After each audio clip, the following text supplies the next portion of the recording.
Over the course of a long baseball season, you'll have your hot streaks. The Mets certainly have experienced those. And you'll have your cold streaks. And right now, the Mets have lost 3 out of 4 on their homestand.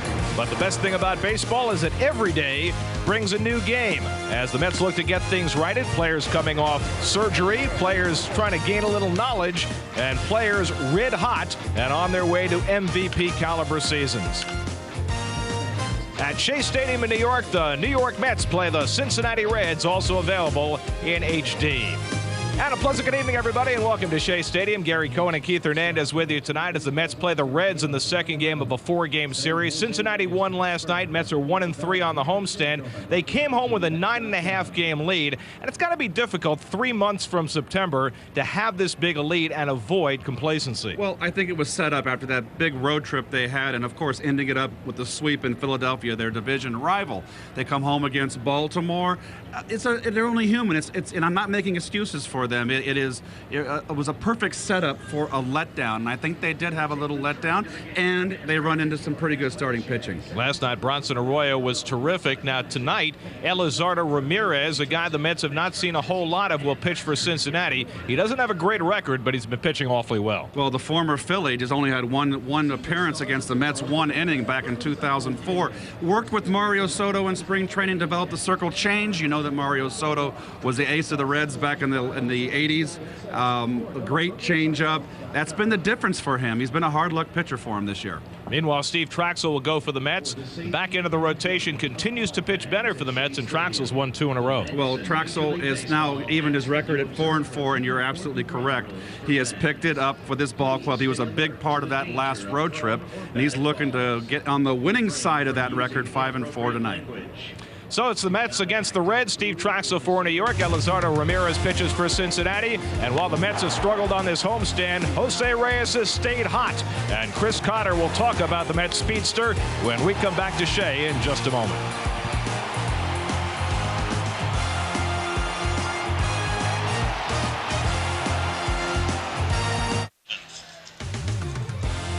Fans following into Shea as the Mets expecting another big crowd tonight.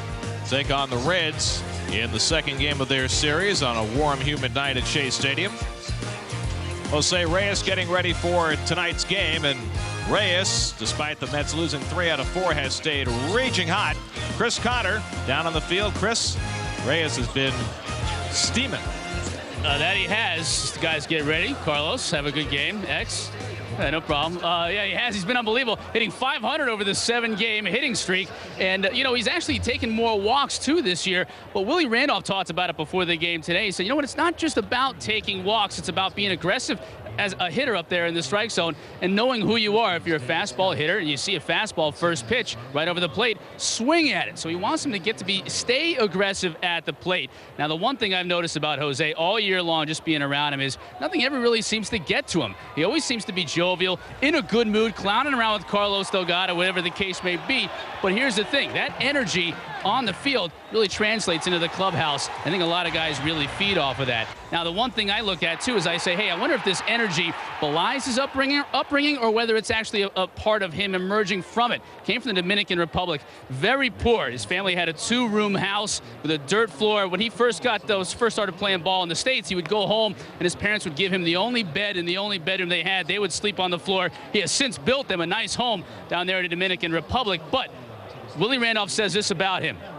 He says the one thing he needs to do is learn himself. And once he does, he is going to, quote, become a monster in that leadoff spot, Gary. No question about that. And the numbers are good for Reyes right now. There's no telling how good those numbers can become as his career goes along. 23 years old and already leading the National League this year in runs scored. Steve Trachsel striding in on time to get ready for his start against the Cincinnati Reds. And we'll come back with the first pitch of tonight's game in just a moment.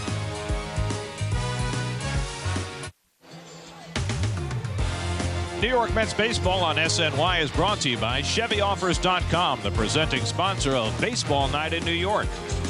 By Rico, move your ideas forward with Rico dependability. By Honda, see your Honda dealer and discover the great values now being offered. By EA Sports NFL head coach. And by Geico, 15 minutes could save you 15% on car insurance. Call Geico. Visit geico.com or call 1-800-947-AUTO. Shea Stadium, Mets and Reds getting set to play the second game of their series, and Steve Trachsel makes his 14th start of the year. Here's the Reds lineup, sponsored by Rico. Ken Griffey Jr. homered last night, number 548 lifetime. That ties him with Mike Schmidt for 11th on the career list. Lineup the same except for Xavier Valentin. That's Jose's brother, batting 8th. So the Valentin brothers going head-to-head here tonight. And on the hill, Steve Trachsel, you see his numbers there over his last 5 starts. He's 2-0, but an ERA over 5. He's given up 7 home runs on his last 29 1/3 innings. And this is a ball club, a red ball club, that lives off the home run. So he's going to have to keep it in the park. And they live off their left-handed sluggers, Keith. And the number at the bottom, 307 against lefties, very different than Steve Trachsel in the past. And the Geico Met defense sets up with Millage back in left field. Chavez will sit the bench today. Beltran in center. Nady back in right. It's pretty much the basic starting lineup in the infield that's been doing such a terrific job, and Paul LaDuca behind the plate. Nady's second game back, coming off appendix surgery, and here's Ryan Friel to lead it off. Friel was a pest last night. That's his job. He had 3 hits, stole a couple of bases. Filling in at third base right now with Edwin Encarnacion on the disabled list. And he takes ball 1 from Traxel, and we're underway at Shea. Friel, 30 years old. He will play just about everywhere on the field for the Reds. He's never caught or pitched, but he'd like to play 9 positions in a game one day. 1-1 to Friel. Earlier in the year, we talked with Jose Valentin, and he said he uses the same glove for all his infield positions. Not Friel. He carries 6 different gloves around with him to cover all the different possibilities. Well, it's only his 3rd start at third base today, Ryan Friel. You look at Steve Trachsel. Comes to the outside corner, 1-2. Steve's been having difficulty getting through out of the 5th inning, and he got hurt in Philly, and my goodness, what pitcher doesn't get hurt with long ball in Philadelphia? It's held on for a 5-4 win for Traxel in that game.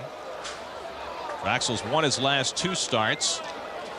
It's Felipe Lopez waiting on deck.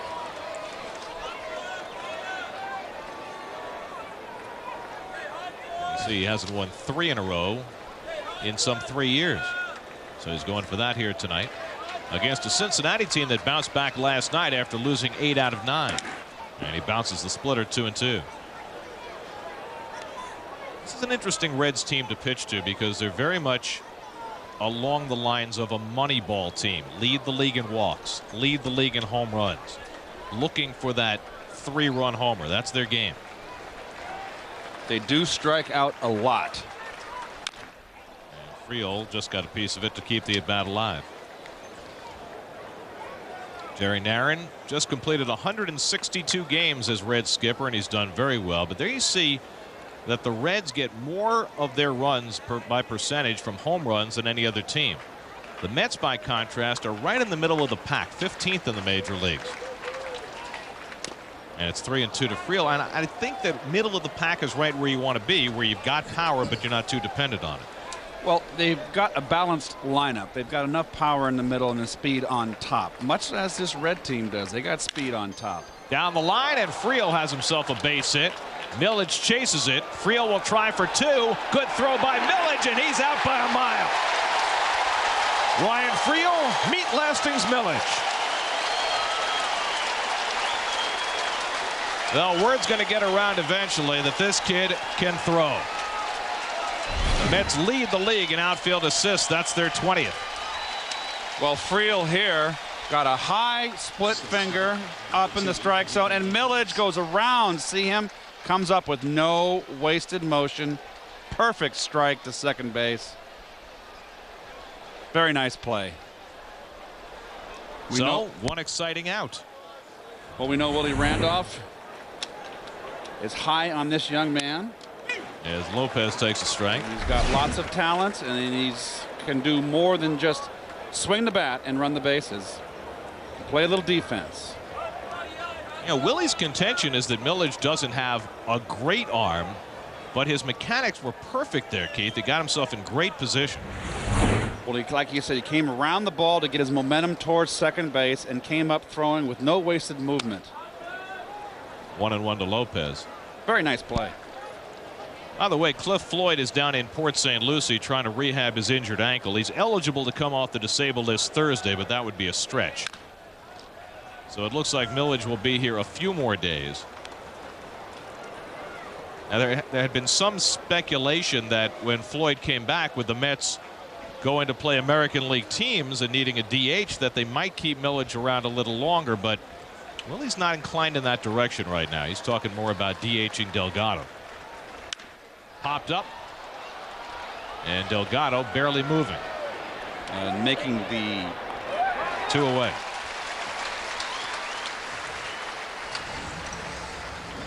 Well, here's Junior with 2 out and nobody on, and that leads us to our Coors Light cold blast, and this was a blast last night off the scoreboard. It certainly was. The 2-1 lead gave the Reds, and a lead they never relinquished. But getting back to Millage, Gary, and I think the bottom line here is, and I think Willie stated it and Omar Minaya, we're not going to have him up here to sit the bench. He needs to play. So when Floyd comes back, I'm sure he's going to go back down to AAA unless he starts tearing the cover off the ball, when he's been doing a fine job. But he has to be kind of like having a Fred Lynn kind of first year when Freddie was just burst on the scene on his rookie season to stay here. He needs at bats. He needs to play. Griffey takes the curveball for a strike, 1-1. Junior with 12 home runs for the year, 548 lifetime. You see what he's done, split between his career with the Mariners and his career back in his hometown of Cincinnati. As you see the overshift, and he gets under this one. Beltran started back with plenty of time to get under it.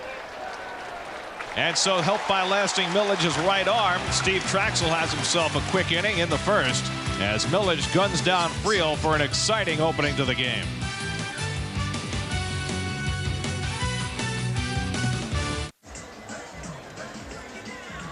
23-year-old Elizardo Ramirez on the mound for the Reds tonight, and here's the Chevy Offers Mets lineup. He'll face Jose Reyes, riding a 7-game hitting streak, including 6 multiple hit games over that stretch, and Reyes leading off takes a strike. Elizardo Ramirez, if nothing else, is a strike thrower.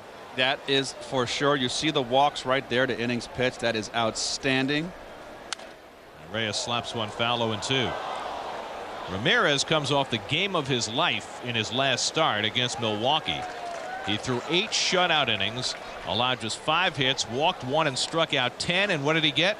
A no decision. 1-2 to Reyes. The game was eventually won on a walk-off homer by Adam Dunn to break up a scoreless tie in the 11th. But Ramirez has really established himself recently in the Reds rotation as a reliable starting pitcher and part of a very surprising Cincinnati staff. And Reyes goes the other way and has an opening hit. Dunn cuts it off, but Reyes will easily go to second. Dunn, no Millage, and Reyes easily has a double to lead off. Well, when Reyes goes the other way from the left side of the plate, that's what you like to see. Now watch his shoulder stay in. This is the pitch. Sinker meant to be down. It's up. 3/4 delivery. Belt high. Look at Reyes stay right up at the plate. And when he does that, lights out. And so the Mets in business here in the bottom of the first. Reyes led off the first inning with a double last night. LaDuca bunted him over and Beltran drove him in with a grounder. We'll see what LaDuca does here. Paul in a bit of a slump right now, 0 for 12. This time he swings away and fouls it off. You know, Chris was referring to it during his segment in the opening, Keith, about Reyes. Willie Randolph was very adamant about Reyes' development as a hitter and people being after Reyes to walk more and take more pitches. And to Willie, he says it's not about drawing walks. It's about putting yourself in a position to get the pitch that you can hit. And I know exactly what he's saying. And what drives me crazy when I sit up here, because I'm around the writers more who haven't played in the major league level, and the teams are behind 3 runs. Oh, why is he swinging at the first pitch? Okay, if it's a great curveball in a great location, yes. But if it's a fastball and a good pitch to hit, take your rip. And that's what Willie means. On 1-1, LaDuca takes it wide. So, as a hitter, you're up first ball, fastball hitting. I always hit first fastball most of the time in the count. and particularly till I had a strike on me. So if someone threw up a backdoor slider, I spit on it, basically, in baseball terminology, which means take it out there. Those of you folks that don't know what that means, take it. Don't swing at the pitcher's pitch. And if you get a fastball where you want it, and that could be the whole plate. It could be in, out, up, down. If you can cover the whole plate, take your hack at it. And of course, the corollary to that is you have to be able to wait long enough. And that's what Willie was saying, is that there have been times when Reyes isn't going well, where he's getting set to swing before the ball leaves the pitcher's hand and not trusting himself to wait long enough. And that's where there's been the talk that does Reyes identify the pitch out of the pitcher's hand? Does he identify a curveball? LaDuca to deep left center field. Back goes Griffey looking up, and it's out of here! Or is it? No, it's off the wall. My mistake. Reyes scores. LaDuca to second. I thought the ball was gone, but apparently not. It's a run-scoring double for LaDuca. Back-to-back doubles to open the first inning, and it's 1-0 New York. Well, I thought this ball was out, too. Got a bit of a high sky here at dusk, and this is a fastball sinker. Got too much of the plate. Not much sink, and right on the barrel of the bat. And we'll get a better look here. Obviously, that orange sign did it to us. So my apologies. You're forgiven. You're only human. A big rev has to be sucked back in. We'll save it for later. Here's Beltran. 1-0 New York. Yeah, he takes a strike. Well, that further reinforces my feelings that I am the only perfect man in this world. Well done. Thank God somebody is. I had never met one before I met you. Beltran with 19 home runs. He hit his 19th last night in the 9th inning against Bronson Arroyo. Mets are playing their 70th game tonight, and only 3 Mets in history have hit 20 home runs in the first 70 games. Beltran could join that company with a home run tonight. So for that matter, could the guy on deck, Delgado. He's got 19 as well.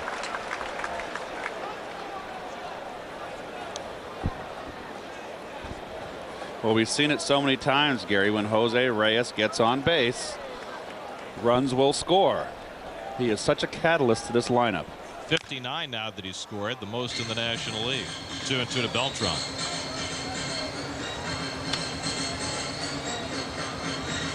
Well, Elizardo Ramirez, after shutting the Brewers out for 8 innings in his last start, gives up a run, 2 batters into the first inning today. And there you see what he's done in the first inning this year. Let's continue to score early. Those first inning runs. Past the pitcher. Phillips makes the play on Beltran, but that gets LaDuca over to third. So Beltran advances the runner, 1 away, and Delgado will try and get him in. Well, it's always so critical as you look at the 26 runs in the first inning and that differential. It's so important to get out on top. And when you're hot and you get out on top and you have momentum as a team, as the Mets did on this last road trip, when you score first in the first inning, you feel like, okay, we're rolling again. It's still just keep it rolling. So it's not critical, but it certainly is important. And now the Mets will try and cash a second run with LaDuca at third and 1 out. The corners could come home. Odd alignment here with the overshift against Delgado, and the corners pretty close to the bags. Strike 1 to Delgado. Look at that. Well, we've seen that all year, and that's for sure. You got Hatteberg, position where he could come home with a ground ball at first base, which is a little interesting. It's early in the game. I would play him back. I would concede the run.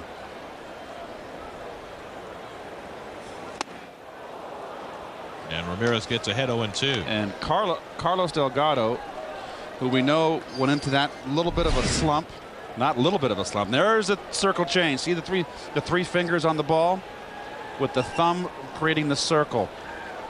And I wish that Ronnie was here to explain that in more detail, but that shot right there tells you the grip perfectly on the circle change. It sounded like a pitching coach to me.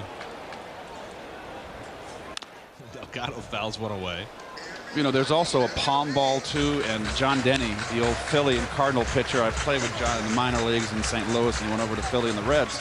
He threw a palm ball, and I used to be able to read it because the palm ball, they put the ball in the palm of their hand, and their fingers are off the ball, the tips of their fingers. So when he would throw it, I'd be able to see 4 fingers at the point of release. And Delgado lifts one to deep right. Kearns is back near the wall. This one is out of here. 2-run homer for Delgado, and it's 3-0 New York.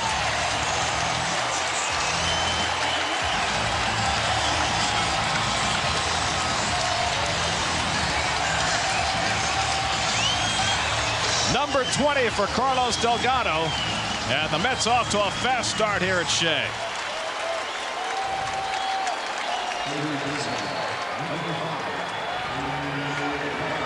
So 3 extra base hits in the first 4 batters off Elizardo Ramirez. Well, one too many changeups. Circle changes. He meant to get it away, got it down and in.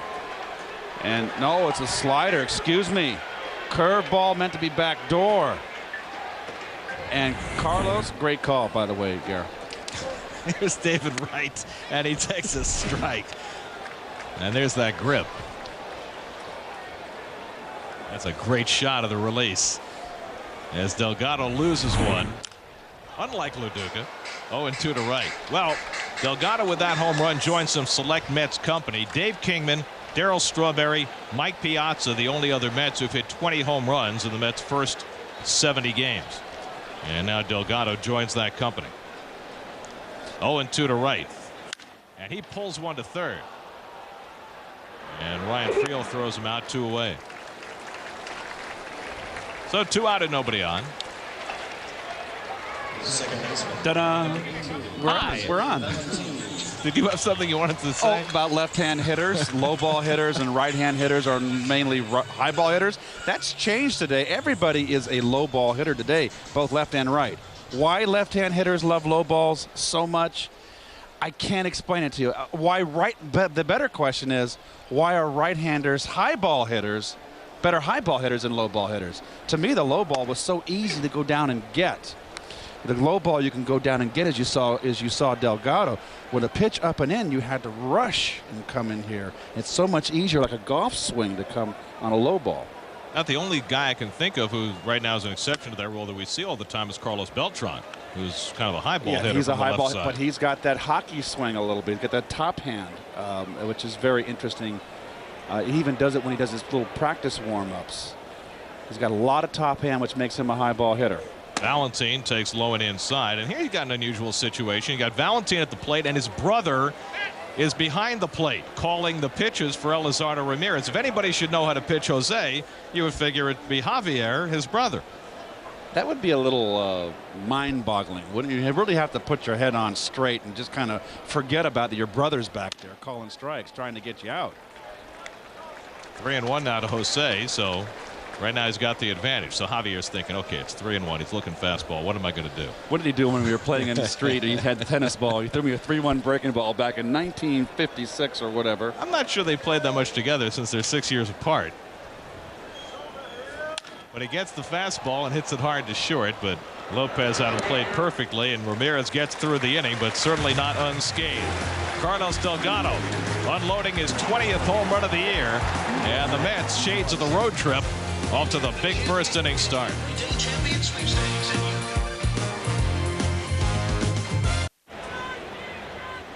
Silver clouds above Shea. Nice shot, Billy Webb. As we go to the second inning, Steve Trachsel with a 3-0 lead, and Adam Dunn leads off for Cincinnati. And there you see Javier Valentine, the Cincinnati catcher. That's pitching coach Tom Hume, along with Elizardo Ramirez. Whatever you're throwing, don't throw that again. That's a simple message right there. There was not a loud out in that inning. There's a lot of emphasis right there. Every out was a loud out. Everything was crushed by the Mets that inning. Remember what you did the last time you pitched? Do that again. Good splitter by Traxel, 1-2 to Dunn. There you see Dunn's numbers, and this is Adam Dunn. Low average, high on base percentage because he draws a ton of walks. lots of strikeouts, lots of home runs, not very many RBIs. Dave Kingman. But Dave Kingman didn't walk as much. Right into the shift, and Delgado to Traxel, and that's one quick out as Dunn is retired. So 1 out and nobody on. And here's Austin Kearns. Kearns had a couple of hits last night. Reds had a surplus in their outfield that enabled them to trade Willie Mopena to the Red Sox, and boy, did that turn out to be a good deal, as they picked up Bronson Arroyo, who showed last night that his beginning to this season is really not looking like a fluke. He looks like he can be a legitimate ace for this Cincinnati staff. And that's freed Kearns up to play every day in the outfield. With Pena around the last couple of years, when everybody was healthy, they had 4 guys for 3 spots.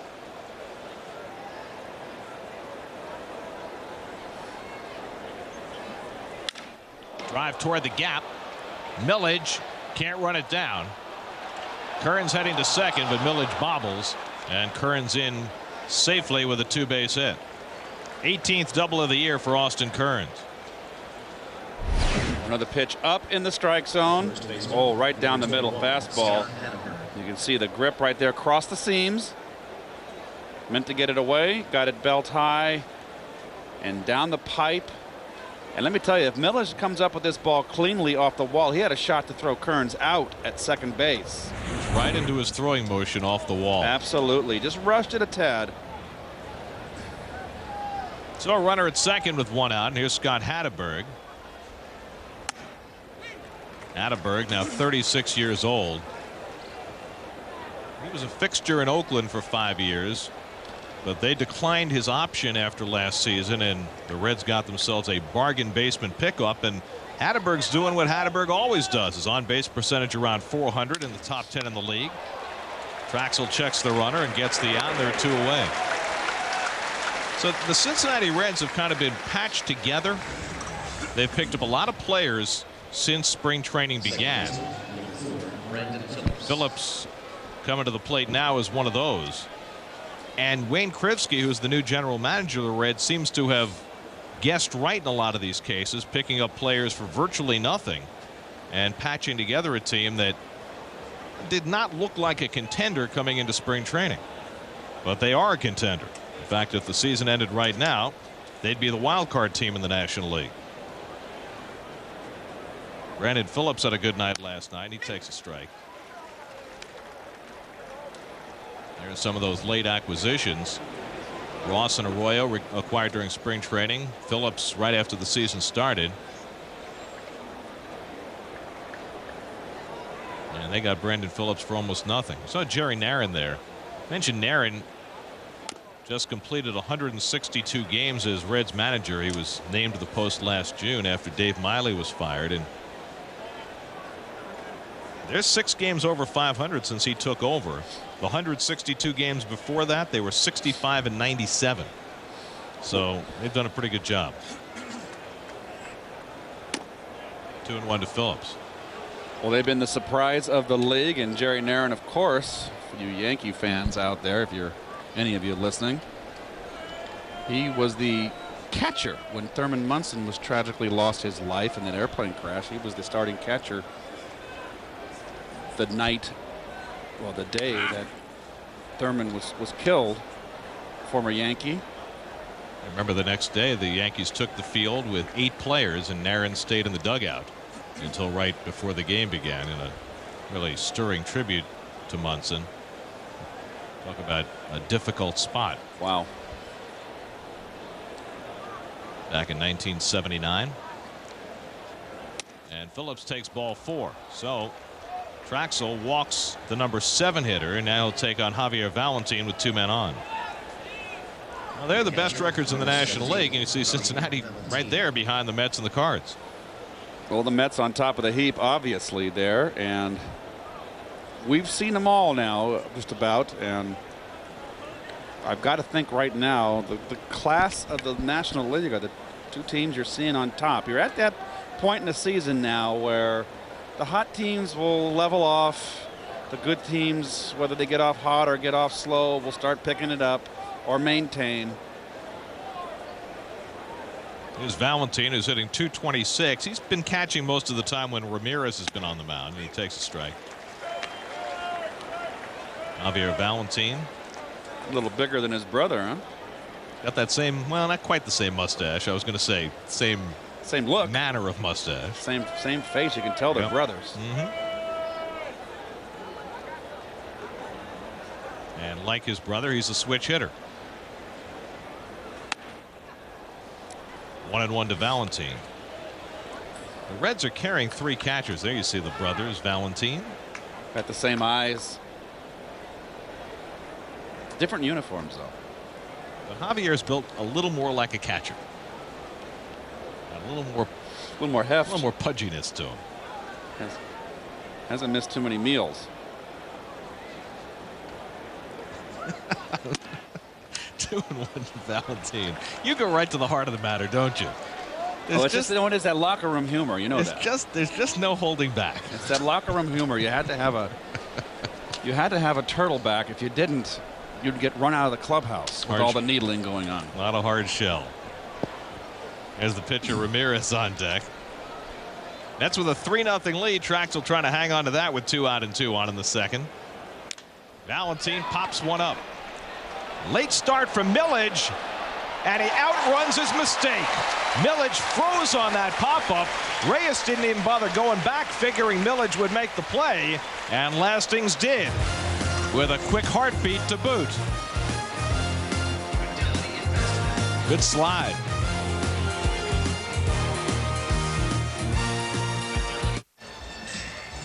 '23-year-old Elizardo Ramirez takes the mound for the home second inning, already in a 3-0 hole.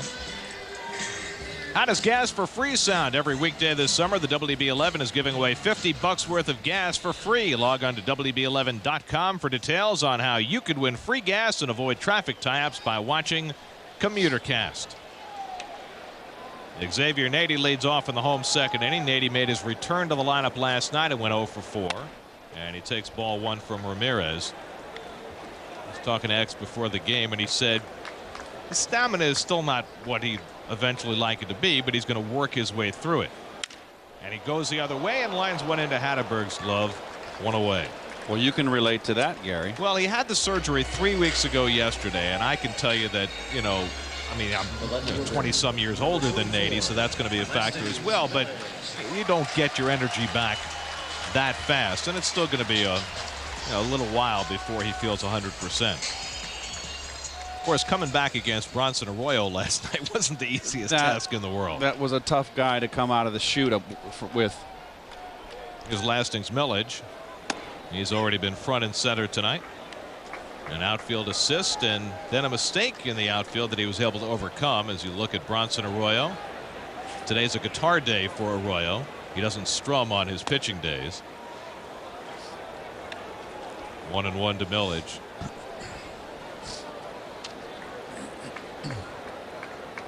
Lastings hitting at .258. This is his 17th start, and he lifts this one to left. And Dunn has it 2 away. So 2 up and 2 set aside. Well, the Reds defense brought to you by Ford. Hatteberg, Phillips, Lopez, Friel at third base today. Dunn, Griffey, Kern in the outfield. That's pretty steady outfield right there. And Xavier Valentin, the brother of Jose Valentin, behind the plate. So here's Traxel with 2 out and nobody on. And by the way, Lasting Millage just missed that fastball. He was right on it. He's so quick. Excuse me, Gary. They threw him all breaking balls to start him off, and they tried to come with a fastball up and in, and he was all over it. He's so quick. His hands. 1-1 to Traxel. Bronson Arroyo was talking about the energy in the ballpark here last night and relating it back to his days in the Yankee-Red Sox rivalry, and he said pitching in Cincinnati is a little bit different. He said there aren't as many people screaming. There's not as much pressure. You're more operating in private. And he loved the energy in the ballpark pitching here last night. Well, when you play in the Northeast, and we're talking about Boston, Philly, and New York, there's no place more electric with Northeast fans. Now that's a double-edged sword. They have very short memories, and it's only wins and success. Where in the Midwest, they're just as knowledgeable fans, but they're more laid back. They tend to be more patient with their team, with their players, stay behind them longer, don't boo them as much. It's a whole different ball game. Arroyo was very upset when the trade was first made. Obviously, he's very comfortable now. He's having a great year, but he said, you know, I miss having 35,000 people in the ballpark who are ready to kill for a win. I mean, it's different. They love their baseball in Cincinnati, don't get me wrong, but the passion is very different. Traxel along the right field line, and Kern's playing over that way. Has it to end the inning, and so Ramirez, after a difficult first inning, sits down the lower third of the order, 1-2-3. And Traxel will go back to the mound with a 3-0 lead.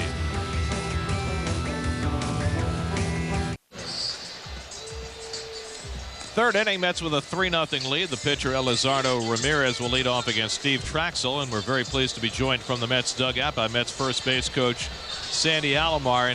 And Sandy, I know you take a lot of pride in the Mets infield, and to see those two guys on the left side, both 23 years old, named co-National League Players of the Week, had to be very special for you. I think that is special for any team just to have guys like those two guys, Reyes and Wright. I mean, they are young and they are very healthy players, and they are going to be outstanding players on the years to come. And I think that any team that have a couple of guys like those two guys, that they can round the ball club around them. Sandy, it's Keith. My question for you is Jose Valentin, who has said that second base is not his least favorite position. Have you been working with him? He's been doing a heck of a job defensively at that position, turning double plays, etc. Well, I know Jose for a lot of years since he was 17 years old, because I was the one who gave the order just to sign him when I was with the Padres. Jose is the type of guy that he can play in any other position, but Jose has done an outstanding job. Yes, we have worked with him, Manny and myself, and Jose is a very good student. And, you know, guys like those that are very, very coachable are very easy to work with. You know, it's interesting. Jose's playing against his brother Javier tonight, and when I think about brothers playing against each other, I think about you having two sons in the big leagues who played against one another. It's got to be such an odd feeling for brothers to play against each other, don't you think? It is sad, but it's great just to see on the other side too. I mean, you always want to see your brother, and you always want to see your son out there, and you want them to do well. And I know that you want to win, but it's kind of hard because it's just like a bittersweet a lot of times. So we have to enjoy whatever we do. Sandy, getting back to Jose Valentin, what specifically have you worked on defensively with him? Actually, we have worked on double play. We have worked on his positioning on his feet when he field ball just to fit towards second base.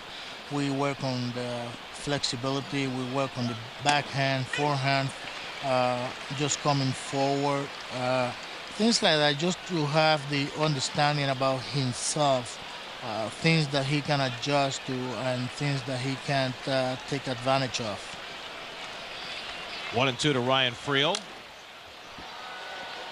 Sandy, Willie was talking the other day about Jose Reyes and his defense, and talking about how he slowed the game down this year and that he's become much more reliable out there, but that there was still another level he could take it to in terms of increasing his range by anticipating a little better. Can you talk about that a little bit?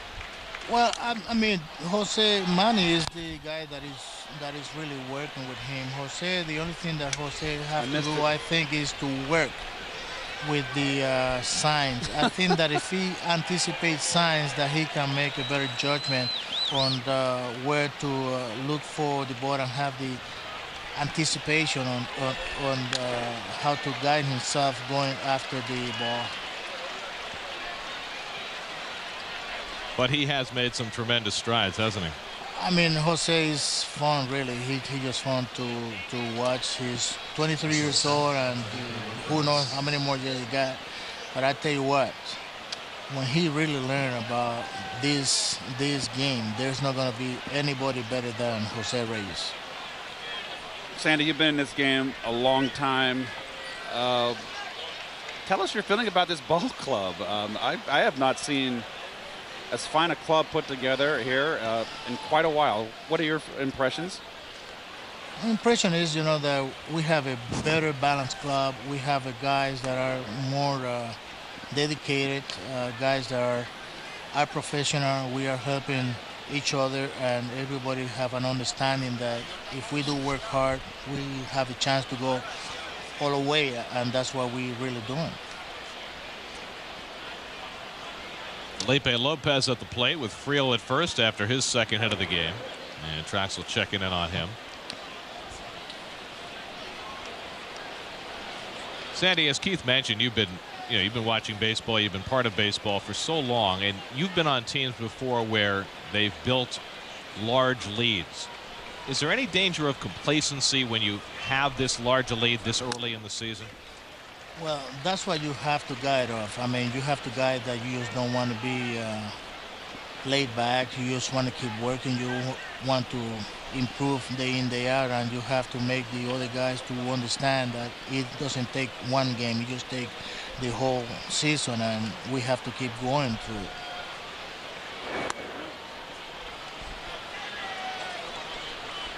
Axel spending a lot of time checking in on Friel. Before we let you go, talk a little bit about David Wright and the season that he's having both with the bat and with the glove. David Wright is going to be one of the best in the game. I told him that this year we're just going to strive for the Gold Glove. I mean, you have to set a goal. If you don't set a goal, then you just don't want to be better. So I told him that we were going to set to go for the goal. We were going to work hard. We were going to have the understanding about the game, the situation. As a hitter, I think that he's just going to be one of the best in the game because David is 23 years old. He's learning day in, day out, and he's a very coachable guy. Well, Sandy, thanks so much for joining us. It's always an education to talk to you. We really appreciate your time. Thanks, Gary, Keith. Take care. All right, Sandy. Sandy Alomar, Mets first base coach, joining us from the dugout. And thanks, as always, to the Met coaches for giving us time during the game. I know how difficult that can be to be paying attention and still talking to us. As Junior takes high from Traxel 1-0. Griffey flied to center his first time up. Mets with a 3-0 lead as the Reds bat in the top of the third. And that Ryan Friel, not only has he continued to be a pest, but he almost took out my partner with a foul ball while we were talking to Sandy Alomar. It went just by my right shoulder. And nothing ever used to go by your right shoulder. I didn't see. I was looking at the monitor, and all of a sudden I looked up out of the corner of my eye. I saw the ball within 10 feet of me, and I thought I made a great reaction. I did tip it, but I didn't make the play. Well, if you had your glove, I would have made the play. You would have had it. It's the second time it's happened to me. And Griffey gets under this one and hits it to right center. Playable for Nady or Beltran, and Beltran's got it. And so Traxel throws up another 0, works around the 1-out single by Friel, and in the middle of the third has a 3-0 lead. On to the bottom of the third, Elizardo Ramirez got touched up for 3 extra base hits, including a Carlos Delgado 2-run homer in the first inning. And now the Mets present the top of the batting order in the third, and this guy just keeps on cooking. Well, you see his batting average. He was down below 250 at 244. Got it back up 30 points. And he thinks about that slap play. Is he choking up on the bat a little bit more right now? I'll take a peek here. You see both corners in, respecting the bunt. Up the middle, base hit. Another 2-hit game for Jose Reyes. Well, he's got an 8-game hitting streak now, and in 7 of the 8, he's had 2 or more hits. Well, there's a breaking ball here. You see the fingers on the side of the ball, the tumbling rotation. Outside corner. It's kind of a lazy breaking ball, but Reyes stays back. And then when he does that, I know I feel like a broken record, but that's the key to his success. Anybody's success. We'll see what kind of read he can get on Elizardo Ramirez as LaDuca steps in. Ramirez has allowed just 1 stolen base this season through his first 9 starts. Reyes leading the league with 30.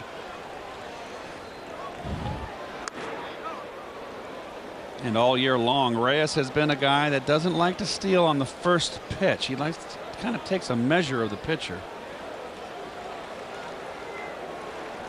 And with the 3 divisions now, you don't see the teams. There's not the familiarity that you used to have when you had the 2 divisions. I would bet that, and I'll have to ask him tomorrow, with Reyes and Ramirez, both 23 years old from the Dominican, I would bet that they have faced each other numerous times before. So whether Reyes has a read or not, we'll see. But this is probably not the first time he's ever seen him.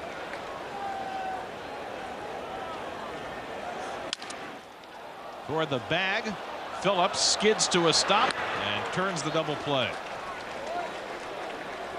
4-4-3 on the double play, 2 out and nobody on. Well, nice play here by Phillips. Comes across the bag on the other side, cuts off the ball, steps on the bag and throws. Loduca, we know, doesn't run well. But once he makes the force out on Reyes at second, it's pretty much a guarantee. Nice play. Brandon Phillips, a tremendously talented player who just never blossomed in Cleveland. Traded early this season to the Reds, and he is finally having himself a breakout year. Here's Carlos Beltran.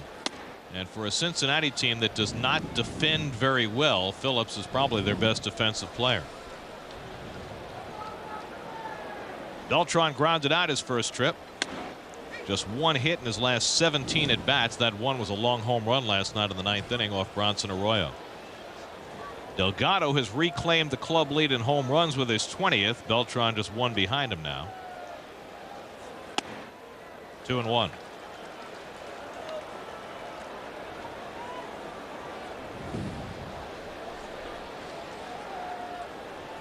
There's the other Carlos on deck. And Ramirez behind 3-1. Beltran leading in the balloting for National League outfielders for the All-Star game. One of 4 Mets leading the balloting right now. And there's ball 4, and Beltran is on. 2-out walk, first of the night issued by Ramirez, who doesn't walk many. Be part of the celebration at Shea with Mets season tickets. Prorated packages include postseason ticket purchase options and priority access for season tickets in the new Mets ballpark. To get your season tickets for the rest of 2006, call 718-507-TIXX or go to Mets.com today. Well, here's Delgado, who hit a 2-run homer his first time up. Now has 20 home runs, 52 RBIs. Mets are the only team in the majors who have 3 hitters with 50 or more RBIs. Beltran and Wright each with 55, and Delgado now with 52. Well, you notice Carlos right there. 3 out of 4 pitches his first at bat were changeups. Looked bad on the first 2 changeups. Hit the home run on a mistake changeup. First ball fastball hitting here. That's having an idea. Well, I heard him on his changeup. I'm going to sit dead red first pitch. Good cut on that pitch. Just missed it. And he gets another fastball and misses it. And that's the one spot in Delgado's swing where he's got a little hole, little blind spot right there inside. Just about, you see him kind of force it with his hands. You can pitch him right there, but you better get it there. Much like Griffey. We saw that last night. Up and in's the toughest pitch to hit for anybody. Ooh, lean back. 1-2. And that's fair game. Ronnie was talking about the other day. Had nothing wrong with that. Ron Darling, our colleague, back in the studio. He's multi-purpose. He's multitasking. Multitasking. Carlos turns this one, but didn't quite get enough of it. And Currens makes the play to retire the side. So Ramirez able to get Delgado up and in, and he says, I just missed it.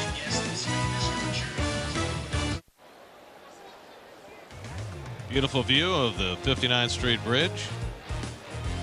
It's one way to get to Shea from the city.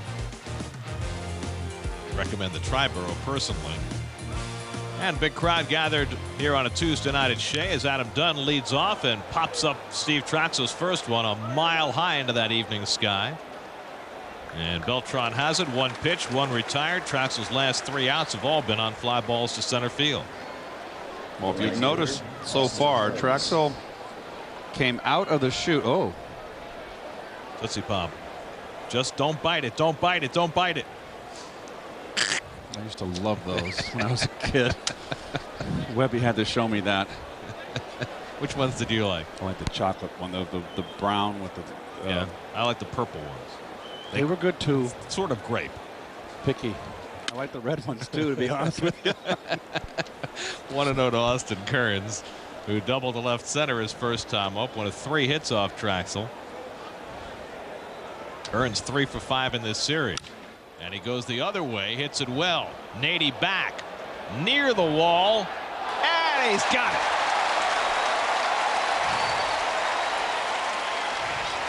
Nicely done by Nady. Well, this is all about getting back to the wall quick.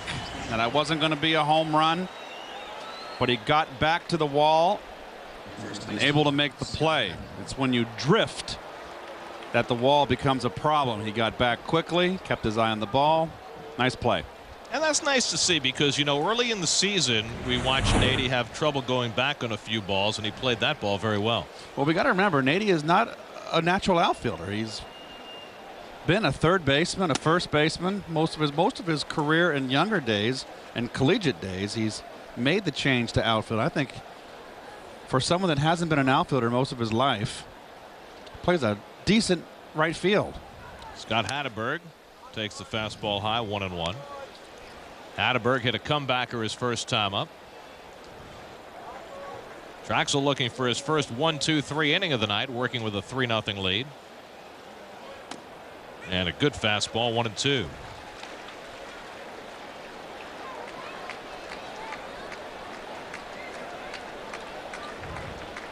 Brandon Phillips hoping for a turn on deck.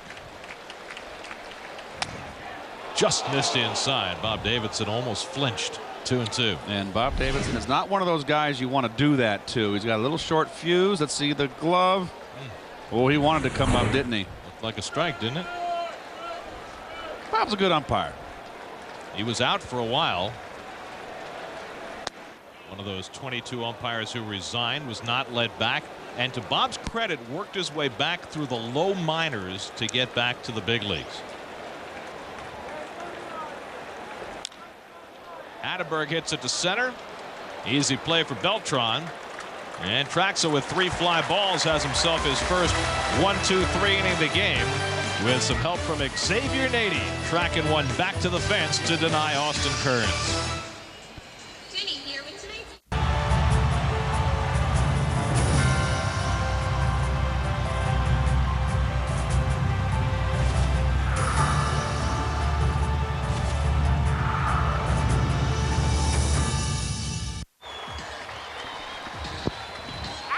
Time for our quacker of the day, the Aflac trivia question. Before El Duque, who was the last Mets pitcher to record an unassisted double play. Remember that busted squeeze last night where he tagged out Brandon Phillips after much ado. These questions aren't fun. You know, remember the ball that you hit back to Terry Mulholland where he threw his glove to first base? You know, El Duque did the same thing against the Mets at Yankee Stadium a few years back. He's a creative fielder. I remember hit that ball. Might have been Ray Ordonez, but El Duque had the ball stuck in his webbing and flung the glove to first base. You thought you'd only see that once in your life. Right grounds one to third, and Friel throws him out, one away. Last Met pitcher to record an unassisted double play. Who would know that? Howie. I don't even think Howie would know that. New Yorkers love a good debate, and Daily News Live is the place to find one. Gather around the table for fast-paced New York sports talk. Daily News Live weekdays at 5 p.m. on Sportsnet New York. I can tell you who the last one was, but only because it's on a sheet of paper written down in front of me. Oh, you cheat too? Well, I'm not going to blurt it out. Here's Jose Valentin. I'm not going to pretend that I knew, because I didn't. But I was given the answer, and I'm willing to be honest about it. It's very big of you. Very big of you. Valentin bounced to short his first time up, and he fouls one back. Steve Trachsel visualizing. He's always very intent, very focused when he pitches. Someone needs to give him the hot foot. How do you think he'd like that? Oh, wow. You don't want to know. 2-1 to Valentin, who bounced to short his first time up. Now, you know, you guys had some pranksters back in the day. You never hot-footed that day's starting pitcher. No. It was always a bench player. Or a coach. Bill Robinson was a frequent victim, as I recall, as Valentin, whatever it was his brother called, it was to his liking. And he has his fifth. He has the Mets' fifth hit of the night. Here's the GIF upcoming schedule. 2 more games to go in this series. Night game tomorrow. Day game on Thursday. Soler tomorrow. Pedro on Thursday afternoon. And then back to interleague play as the Mets go to Toronto for 3, followed by Boston for 3, followed by Yankee Stadium for 3. Very tough road trip.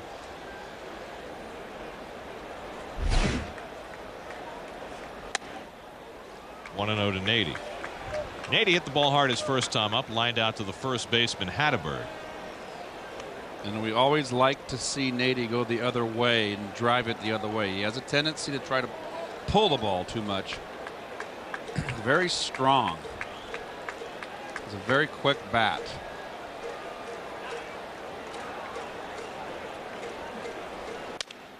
And Ramirez behind him 2-0.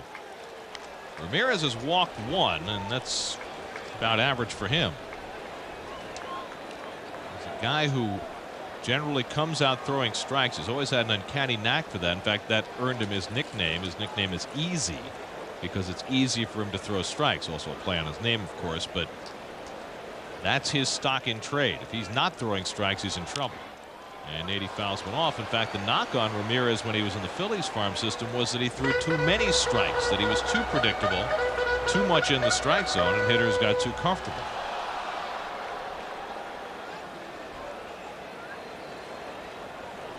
Here's what he's done in terms of first pitch strikes. That's a very high percentage, 74%. And Tom Seaver always says, what's the most important pitch? The first pitch strike to every hitter. Valentin runs, and on a hit and run play, Nady fouls it off. So Willie Randolph trying to get Nady going by calling for the hit and run play.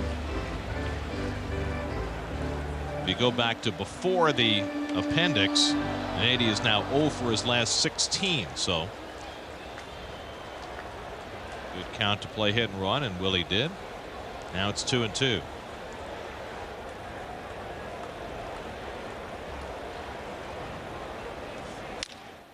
To third, Friel to Phillips, and despite the takeout slide, they turn the double play. Nicely turned by Phillips, with Valentin flipping him at second base. The 5-4-3 ends the inning.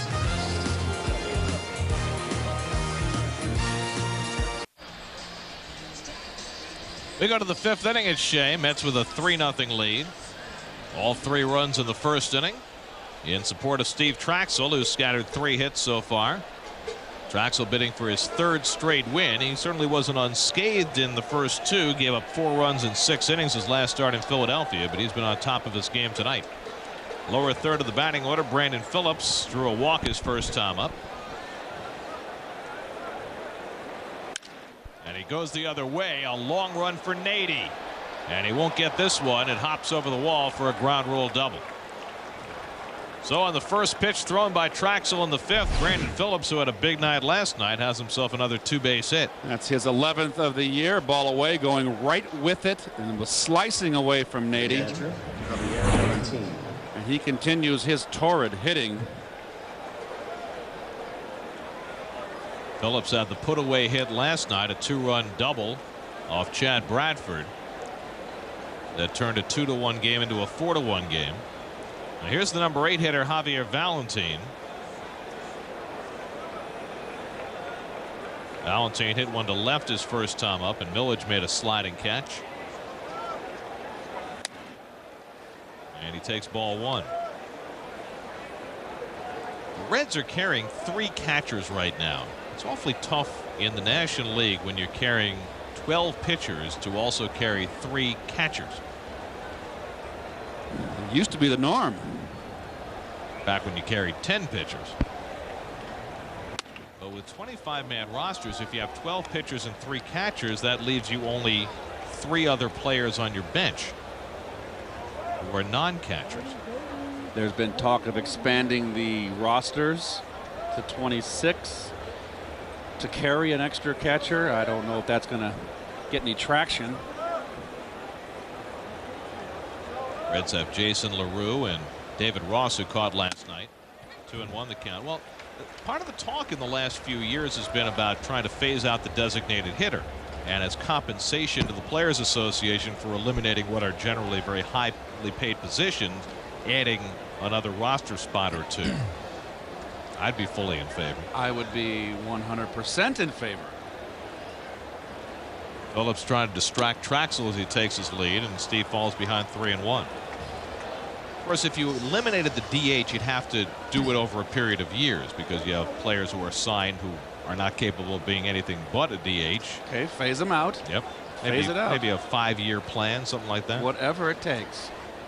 I'm for it. Big cut by Valentine, 3-2. Well, this is the fastball, outside corner, belt high. Big cut is right, Gary. Nice pitch, down, sinking. Really swung out of his socks. I would love to see Poppy over in Boston play the outfielder first base. And this one's hit to right. Playable for Nady. Phillips will tag and move over. That's the first out of the inning. So a runner at third with 1 out. Chris Cotter, where are you? I'm out in the bleachers here in the picnic area in left field, and another great charity work, piece of charity work here by the Mets and Aramark. They're hosting 800 guests today from the Starlight Starbright Foundation, and most of them are kids who are recovering from serious illness. And I'm with 2 of them right now. I'm with Austin here, who's 11 years of age, and with Thomas, who's 14, both from Long Island, and both of them got to throw out the first pitch today. Austin, who's your favorite Met? David Wright. David Wright, solid pick. And Thomas, how about you? Pedro Martinez. Now, you might think Thomas would be like, hey, great, you get to come to a Mets game. Thomas, you come to a lot of Mets games, though, don't you? Yeah, I have season tickets. Season tickets, so he knows all about this team. Chris Woodward was a part of it as well. It's a fantastic piece of charity work by the Mets and Aramark, and I'm glad to be out here with these youngsters. All right, Chris, Starlight Starbright Foundation, just a magnificent charity. Well, the Mets are playing their infield halfway in with a 3-0 lead. Find that interesting? Well, with the pitcher up, you got to respect the chance of a squeeze. Well, you're not going to come home with that ground ball, so the run does score, and it's 3-1. So, despite the infield being halfway in, Phillips running on contact, scores on the ground out. Ramirez has his first RBI, and the Reds have their first run of the night.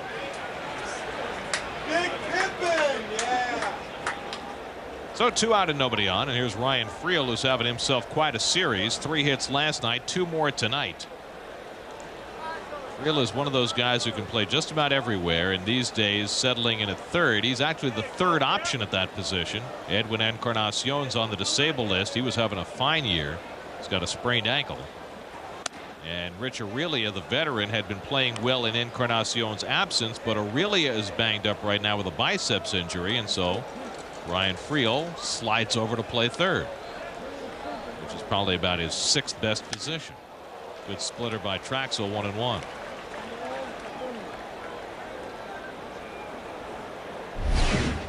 Well, you can see the grip right here, and this looks more like a changeup. It looked like a circle change. How about that? 1-2 to Friel. Another change. 81 mile an hour.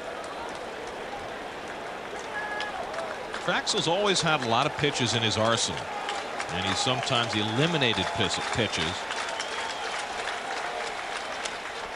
When he first came to the Mets in 01 and struggled so mightily, he went to the minor leagues and ditched his slider, which had been a big pitch for him up until that point. Comes to the fastball, and Friel fouls it off.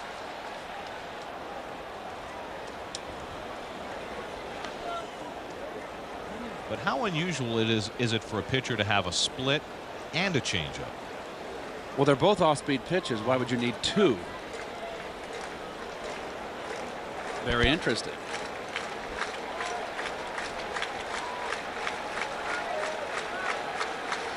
Remember Ron Darling saying that the splitter makes the elbow tight, the forearm tight. Maybe he's got a little tightness. And Friel getting out ahead of that inside fastball and hit it into the mezzanine halfway up. but I am purely speculating there, so we don't know. But it seems a bit odd that you would have two off-speed pitches. That's an area in the ballpark where you just don't expect to get a foul ball. And Friel just made her night. Maybe her week. 3-2 to Friel. With Felipe Lopez waiting on deck. 3-1 New York. We're in the top of the fifth. Traxel going to head on Friel, but he has been a difficult out. And he goes the other way. Nady. Side retired. So the Reds get a leadoff double and produce a run. But Nady's been front and center in the outfield. 3-1. Matt Yoloff here with a Chevrolet Baseball Night New York update. Welcome to Philadelphia, Mike Mussina. Ryan Howard teeing off in the first inning. A 3-run shot, his 24th. He added a 2-run homer later. Phillies on top of the Yanks, 5-3. Gary. Ryan Howard having himself quite a season, and the Phillies bouncing back after the losing streak. Got back to 500 with their win last night, and the Yankees now 2 games behind the Red Sox, having dropped 3 in a row. Well, their pitching has just been abysmal, and their bullpen in particular. Last innings Millage swings and misses, nothing in 1. Well, when they don't win with Randy Johnson and then Mussina goes tonight, if they don't win with Mussina, they've got a lot of troubles for a team with a $200 million payroll. Millage bounces one foul past Maniacta. 0-2. And to be only that far back, and you haven't got Godzilla and Sheffield in the lineup. Yeah. You know, that's a very formidable lineup, and you've had the catcher Posada's been hurt. Well, Jeter's been hurt. It's an older team. Yep. You know. 1-2 to Millage. Well, the Mets will see the Yankees again weekend after next in the Bronx. But first they have to work their way through Toronto and Boston. So the Mets will see all the elite in that stacked American League East. Gets away. Millage went around, didn't run at first, so Valentin will be able to throw him out. Millage waited a beat before taking off. Otherwise, he might have been able to beat that ball out. Well, this is what Lasting has to work on. He gets a little aggressive on the breaking stuff. I don't think he would have had a chance to beat this. Didn't get away far enough. And he hustles the first. So Javier Valentin throws out Millage. That's the first strikeout of the night for Elizardo Ramirez, who struck out 10 in his last start against Milwaukee. Milwaukee, a pretty good team. Hitting team. But a team that strikes out a lot. Led by Jeff Jenkins. And breaking ball to Traxel, 0-2. Traxel fouled out to the right fielder his first time up.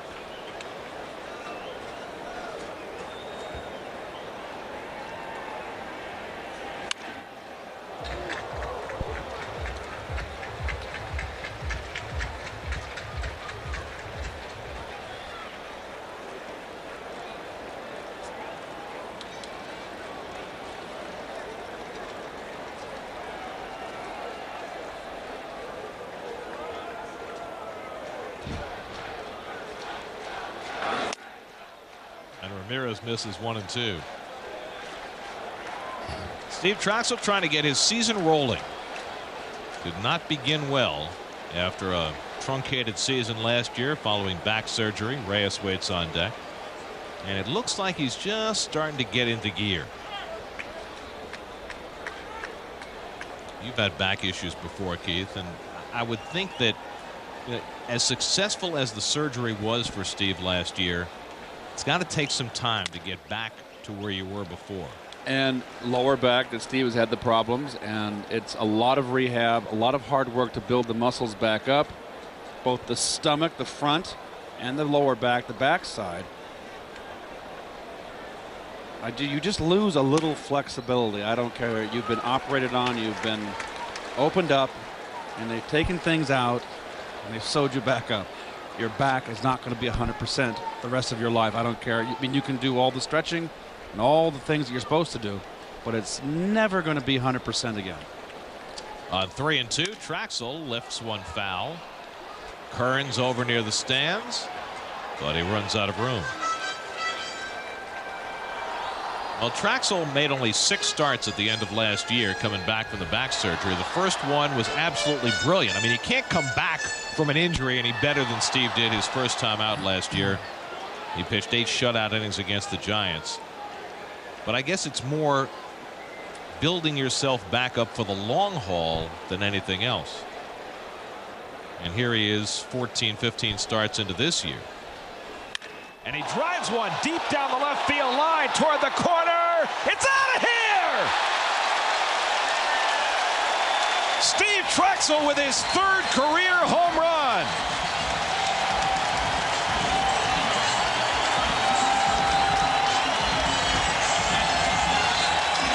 I guess his back is back to 100% now.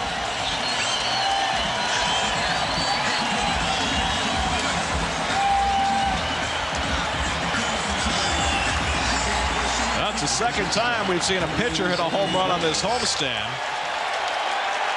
Chris Benson hit one for the Orioles, and now Traxel goes deep. Reyes hits one to center. And Griffey's got it 2 away. Well, here's the pitch to Traxel. He's got a very good level swing. He's very dangerous at the plate. Not necessarily for power here, but that he just got the head of the bat out and stayed. That's a line drive. The first home run by a Met in 4 years since Sean Estes' famous home run off Roger Clemens back in '02. And for Traxel, his first since 1998. When he hit one off John Thompson in Colorado. His 3rd career home run. 0-1 to LaDuca. So that gets the run back from Mr. Traxel. Does all the work himself. Gets that 3-run bulge again. And remember, too, he was behind in the count 0-2. Worked it back to a full count before he hit the home run. Change up to LaDuca 0-2.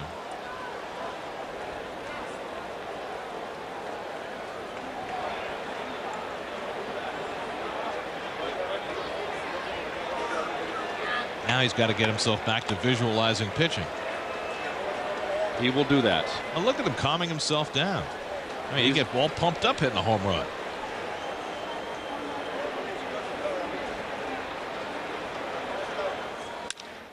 LaDuca drives one to right, but Kearns is there, side retired. So the Mets expand their lead back to 3 runs and do it in unlikely fashion. Steve Trachsel with his first home run in 8 years, the first by a Met in 4 years, and it puts the Mets up 4-1.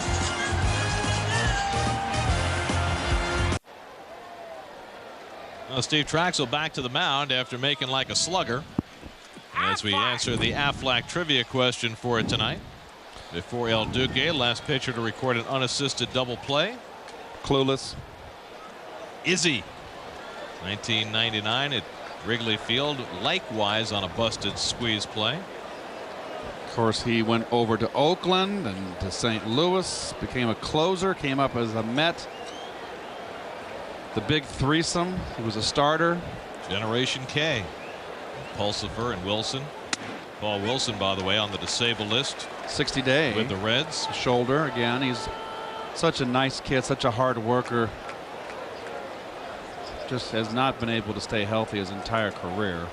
Had a nice bounce back season. And it looked like he might have his career headed back in the right direction. But as you say, just not able to stay healthy. And as you said, never seen a harder worker. Oh, that's true. David Wright throws out Felipe Lopez, 1 out in the 6th. So Traxel quickly refocusing after the home run, and now will take on the 2 big left-handed bats in Griffey and Dunn. And we talked about it at the outset, Keith, about Traxel, who's always had success against lefties, but this year, for whatever reason, has not. And we're talking about last inning, about his back surgery. Has he lost a little flexibility? Has it affected his just maybe 1 mile per hour? That's all it can take on a fastball. He has to throw inside to keep left-handers honest, to make that split finger effective. Griffey gets out ahead of one and pulls it, just foul. He's been throwing pretty much all year around 88, 87. Traxel would always throw in 89, maybe once in a while 90. And 1 mile an hour doesn't sound like much. Well, each pitcher's different. It could make no difference to one pitcher and make the world of difference to another. Comes inside to Griffey. And Griffey Jr. now tied for 11th, as you saw in the graphic, on that all-time home run list. And last night gave him and his father, Ken Sr., 700 combined. And Jr. said he gave his dad the baseball. Nice late Father's Day present. Griffey's number 2 on that all-time father-son list, behind Bobby and Barry Bonds.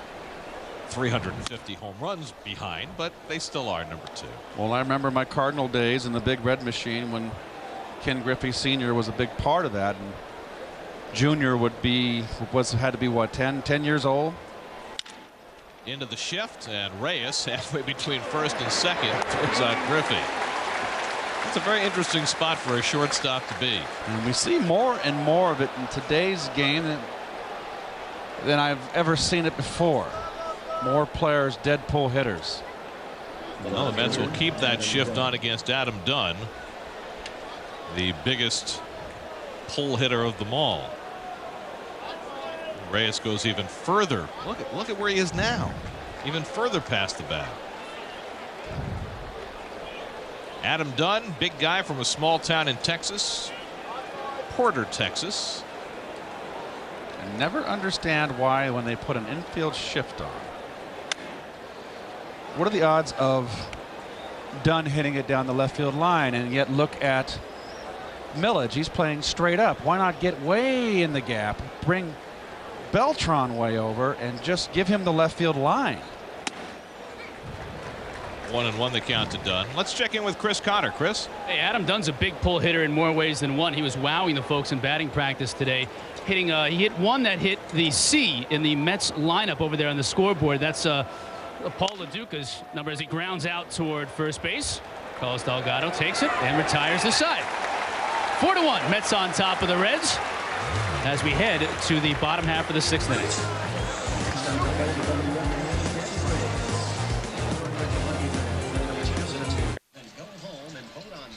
The series against Ken Griffey Jr. and the Reds continues tomorrow night at 7:10 and Thursday at 1:10. Tickets start at $5, so get to Mets.com now for your print at home tickets.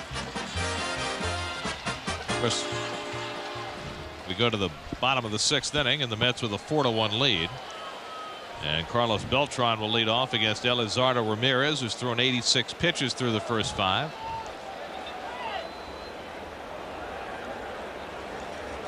Beltran has grounded out and walked. The only walk issued by Ramirez tonight. And he takes ball 1, and Ramirez has not been as efficient with his first pitch strikes as he had been coming in. But he's settled down after that first inning. He's given up a couple of long balls tonight. He had allowed just 6 home runs in 9 starts, which, considering he pitches half his games in a bandbox, is not bad. But he's given up 2 tonight, including 1 to the opposing pitcher. And you see 14 of 21, so that's 67%. He had been at 74% coming in. Kent Merker, the veteran left-hander. Beltran fouls it away. Time for the Mets home run inning, presented by Amtrak Acela Express. If the Mets hit a home run, one grand prize winner will win a trip anywhere in the Northeast with Amtrak Acela Express. To enter or see if you're a contestant, visit sny.tv/Amtrak today. 2-2 to Beltran leading off the bottom of the 6th. And Ramirez goes to a full count. He doesn't want to walk Beltran here, obviously. It's a good pitch to hit. If he wants to monkey around with a curveball or a changeup and he makes the pitch, you tip your hat. Delgado on deck and then right as the Mets send up the heart of the batting order. And Beltran goes the other way and skies one to left. And he did monkey around with a curveball in the outside corner. So one away. Carlos Delgado coming up. As we check out the Hyundai in-game box score, home runs tonight for Delgado, and yes, for Traxel. 2 more hits for Jose Reyes. 8-game hitting streak for Reyes, including 7 multiple hit games. Well, there's the curveball. You see his fingers off the side. There's the tumbling rotation. He got it on the outside corner, took something off. So a good job by Ramirez to get Beltran for the first down. And he misses with the changeup to Delgado, who hit a 2-run homer back in the first inning, his 20th of the year.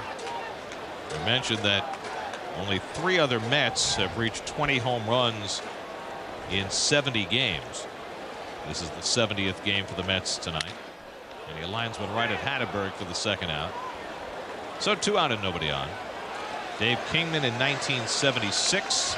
Darryl Strawberry in 1987. Mike Piazza in 2000. The other Mets to hit 20 home runs inside of 70 games. Of course, Kingman did it in 52 games in 1976. And he might have been headed for a 50 or 55 home run season that year if he hadn't gotten hurt. Kingman missed about 2 months that year, and I think he still hit 36 or 37. He's extremely strong. Here's David Wright, who's grounded out to third both trips tonight, and he takes a curveball for a strike. Dave's retired up in Lake Tahoe on the Nevada side. There are worse places to be. Oh, Lake Tahoe is beautiful. And Ramirez ahead on right 0-2. David began the night hitting at .335, 6th in the league. Top 10 in on base percentage, top 10 in slugging percentage, 2nd in the league in base hits with 90. You don't have that high a batting average unless you know how to hit with 2 strikes. And have a knowledge of the strike zone, which David does. Still a bit surprised. David has 51 strikeouts. He's probably going to strike out 100 times again this year. I'm just surprised at his number of strikeouts. And he has such discipline. There you see the 2-strike hit numbers, and surprised to see Reyes on that list. Surprised to see Ryan Howard on that list also.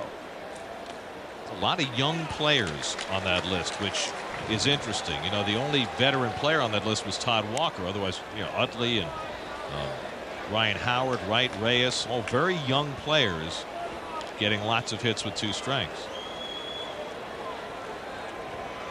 And David, as he often does, has worked it back from 0-2 to 3-2. And takes the curveball in for a call, strike 3. Nicely done by Ramirez to get Wright looking. And that ends the inning. Second strikeout for Ramirez as the Mets go down 1-2-3. 4-1 as we go to the 7th. With this Chevrolet Baseball Night New York update, I'm Matt Yaloff. To Boston we go, and Trot Nixon doing some damage against Livan Hernandez, part of a 6-run Red Sox inning. They're on top of the Nats, 8-0. Garrett. So the Red Sox with a big lead. Yankees trail in Philadelphia 5-3.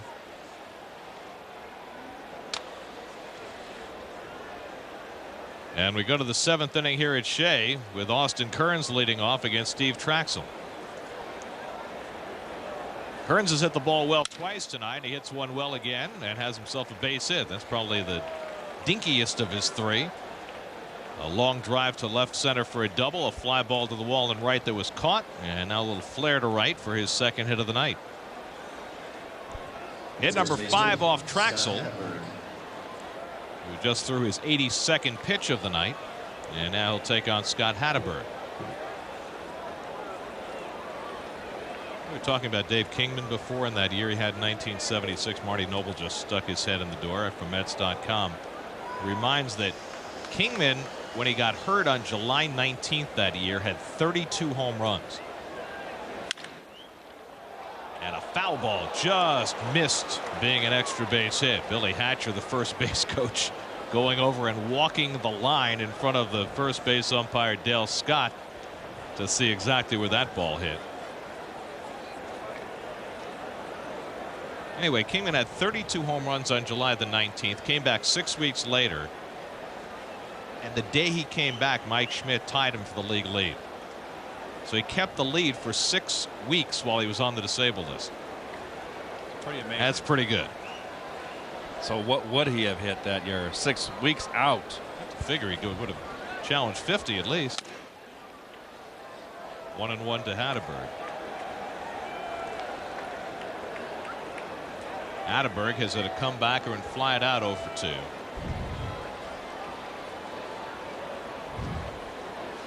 Traxel working with a 4-1 lead here in the 7th. Bullpen's quiet.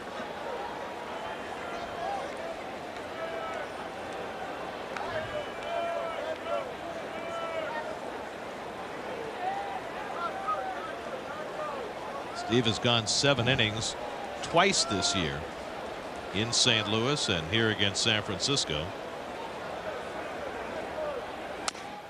The interesting thing about those 2 games, in St. Louis he went 7 innings, allowed a run on 4 hits and lost 1-0. Against the Giants he went 7 innings, 1 run, 6 hits and got a no decision. Mets would lose that game in 12. Yes.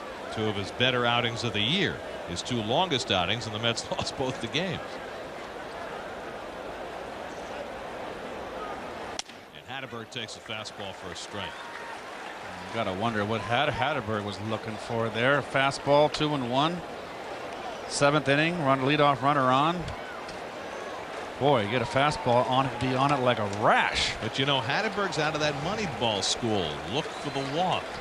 Set up the 3-run homer. Darn. How about a double in the gap? Set up a big inning.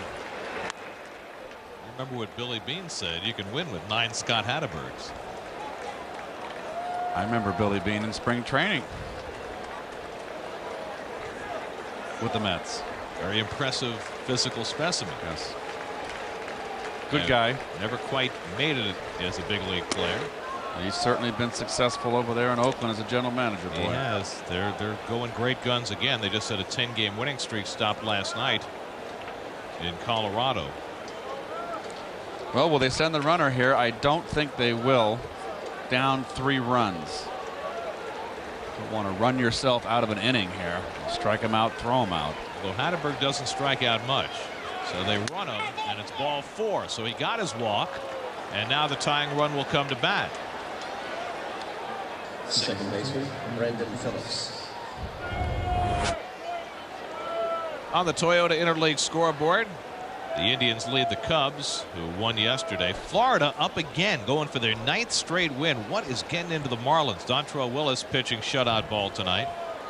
The Phillies have a 5-3 lead over the Yankees as Rick Peterson has gone to the mound. Boston leads Washington. Tampa Bay on top of Arizona after the Diamondbacks won a makeup game in Pittsburgh yesterday. Andrew Jones with a home run for the Braves, but they trail. They've lost 7 in a row. And Detroit with the best record in baseball going for their 6th straight win and leading. Houston on top of Minnesota, getting for Roger Clemens' much anticipated debut on Thursday. San Diego tied for the lead in the National League West. Texas tied for the lead in the American League West. St. Louis and the White Sox, a couple of division contenders, 1-1 in the 3rd. And what do you call a series between Pittsburgh and Kansas City, the teams with the worst record in each league? As you look at Weathers, Sandridge right there in the bullpen. I call that around 2,100 people in the ballpark. That's probably about right. Here's Brandon Phillips.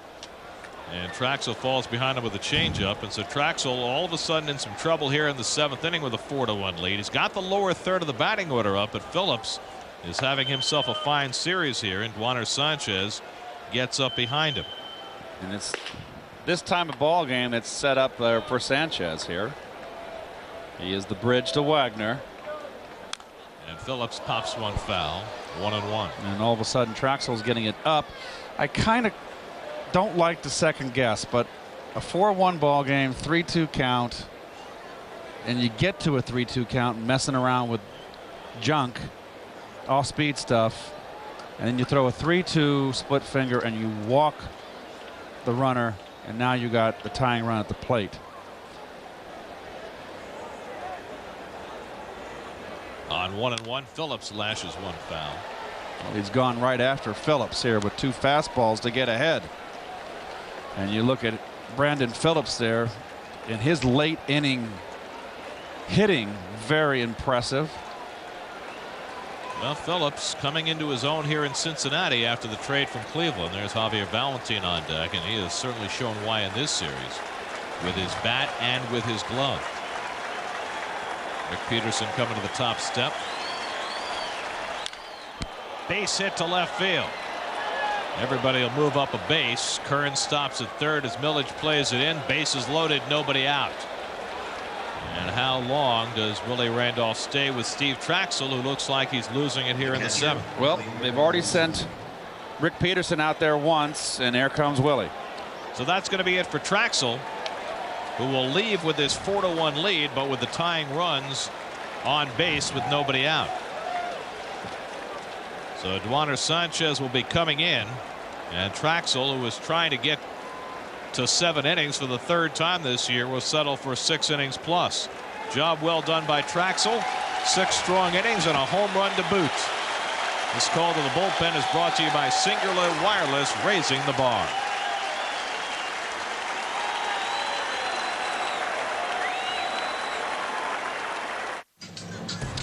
Well, here at Shea tonight, Jose Reyes has stayed hot. Lastings Millage has shown off his arm. Carlos Delgado has his 20th home run. Steve Trachsel has pitched well. Xavier Nady has caught the ball well, and yeah, Traxel even chipped in with a home run, and Traxel now exits with a 4-1 lead. But with the bases loaded and nobody out, Duaner Sanchez will take over the pitching for Traxel, facing the number 8 hitter, Xavier Valentin. Well, Sanchez has been solid. He's in a jam here looking for a double play, and he's served up more than his share this season so far. Valentin aggressively going after the first pitch. Good up and in fastball, getting ahead. And Xavier Valentin, you can see the numbers there of Sanchez. Sanchez last pitched on Sunday, worked a 1-2-3 inning against the Orioles.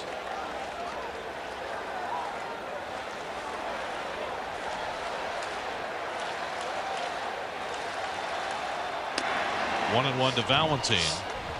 For the moment, the pitcher Ramirez is on deck, but it's hard to believe he's going to bat here in the 7th.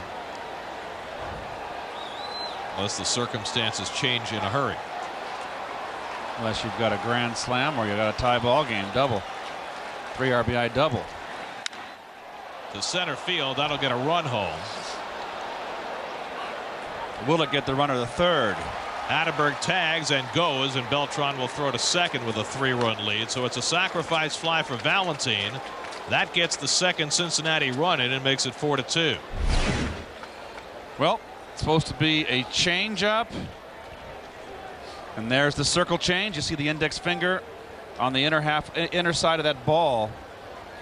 And he got it up, but he got it away enough.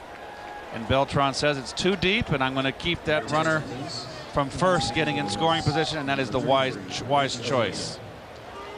And there you look at Hatterberg advancing to third. So that tying run remains at first, and now Rich Aurelia will bat for Elizardo Ramirez. Aurelia had been filling in at third base for the injured Edwin Encarnacion, but he hurt his biceps muscle the other day, so he's been sitting out. And the native New Yorker Aurelia, who went to Xavier High School and St. John's University, will bat here, and the former Med David Weathers will be on to pitch for the Reds when we go to the bottom of the 7th. Aurelia's 0 for 5 as a pinch hitter with 1 RBI. He's a veteran. You want your veterans off the bench to pinch hit. Aurelia's had a nice year. 9 homers, 28 RBIs, hitting .261. First and third and 1 out.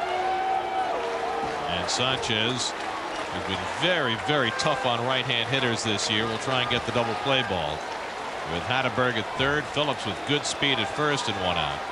4-2 New York, 7th inning. And LaDuca knocks it down to save a run. Nice play by LaDuca. We've seen that all year. This is a tight spot here. This scores a run. That's not an easy play. That scores a run and also gets a tying run to second base.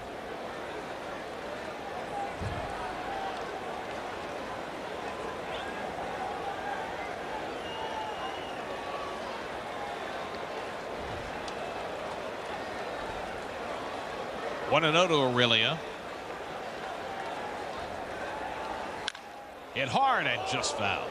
Well, he ran that fastball in hard on his hands. Gary Cohen, Keith Hernandez, Chris Cotter with you from Shea Stadium in New York. We're in the top of the 7th inning. Mets, after losing the opening game of the series last night, lead the Reds 4-2, but Cincinnati threatening, 1st and 3rd and 1 out. Oh, get out of the way. Ole. That's why you're in foul territory. The ball hits you, it's dead. If you're in fair territory, you're out. 1-1 to Aurelia. Bounce to third, might be 2. Right to Valentine, to first, double play, side retired. Duaner Sanchez gets the 5-4-3 double play to get Traxel through the 7th, and it's 4-2 New York.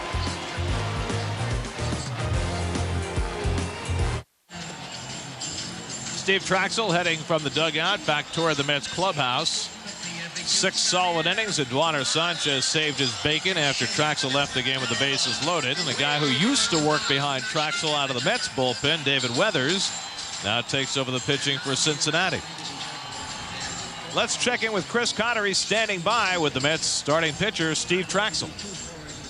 All right, thanks, Gary. Steve, last time out in Philadelphia, you said some of your off-speed pitches weren't working quite as well. Did you have all your pitches working for you tonight? They were better tonight. Curveball was real good. I was able to take a lot of pace off of it. So I basically had 2 curveballs, and the split was real good. It was down in the zone until that last inning, the one to Phillips there. So that one just didn't do anything. You've also struggled a little bit more this year than you have throughout your career against left-handers, and yet tonight you played pretty well against that. It's because my split hasn't been as good, and if I'm not able to locate fastball down and away and into them, and then have a good split, then it makes it real tough for me to, because curveball breaks into them. That's a good pitch for them to hit usually. Well, obviously being a pitcher, that being a hitter, the more you can work into the count, the better chance you're going to have, and that's exactly what you did. You're down 0-2. You worked the count to 3-2 at the plate, and then you took him deep to left field. How did that feel? It's been a long time. Just hope it holds up right now, and it was a nice feeling. It's been a long time. Actually, got to see that one. I've hit 3, and the other 2 I never even saw because I didn't think they were going out. So it was nice to actually see one this time. One final thing, Steve. When you're sitting on the bench after hitting a home run like that, does it take you a little while to get refocused, to get back out there on the mound? I was actually thinking about that before I even got to second base. It's like, don't get too excited, because then you'll go out the next inning and just screw the whole thing up. So that's pretty much thinking, just keep your concentration, stay aggressive, and stay down in the zone. Okay, appreciate it, Steve. Okay, Gary, take it away. All right, Chris, thank you, and thank you to Steve for doing that interview in game, and he can only hope that it holds up now for his 3rd straight win, as it's 2-2 to Jose Valentin. Usually pitchers, when they hit home runs, are a lot more excited. Well, you look at David Weathers' numbers. Traxel's very, very focused when he pitches, and it starts, I think, the minute he gets up in the morning and he gets himself prepared. And you've seen the shots of him in the dugout, in between when his team is hitting. He's very, very, tunnel vision would be the wrong word, but it looks like tunnel vision. I think that's a great way of putting it, actually. And it was interesting to hear him say that he was thinking about getting refocused by the time he rounded second base on the home run, and that very much is Steve. He is such a guy who focuses and visualizes what he's doing out there on the mound.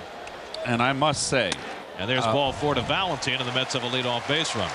And David Weathers, who had such trouble as a Met getting the first batter out, has trouble again here as he walks Valentin. I must say one thing, and this is new here. We're doing it at Sportsnet New York. We're getting these interviews of these pitchers coming in, and they're so gracious to do it. I wouldn't do it if I was a player, and I love Chris, but I'd say, Chris, I'm sorry, I'll talk to you after the game. They're very gracious to do this. Guavin's done it, and Track has done it. Pedro. Yep.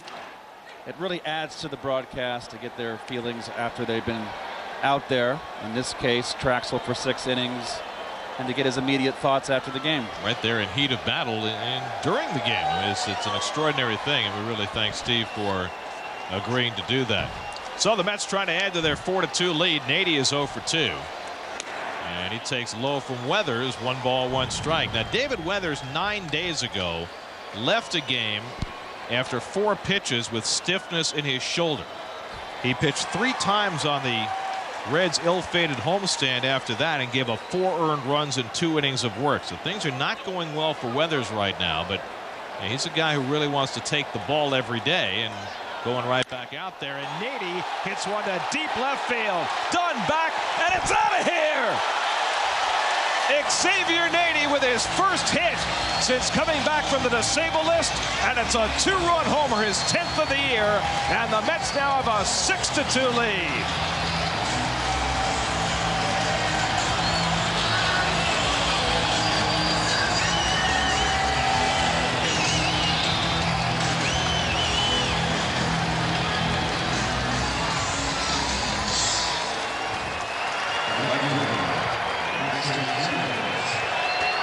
Well, welcome back, Xavier Nady.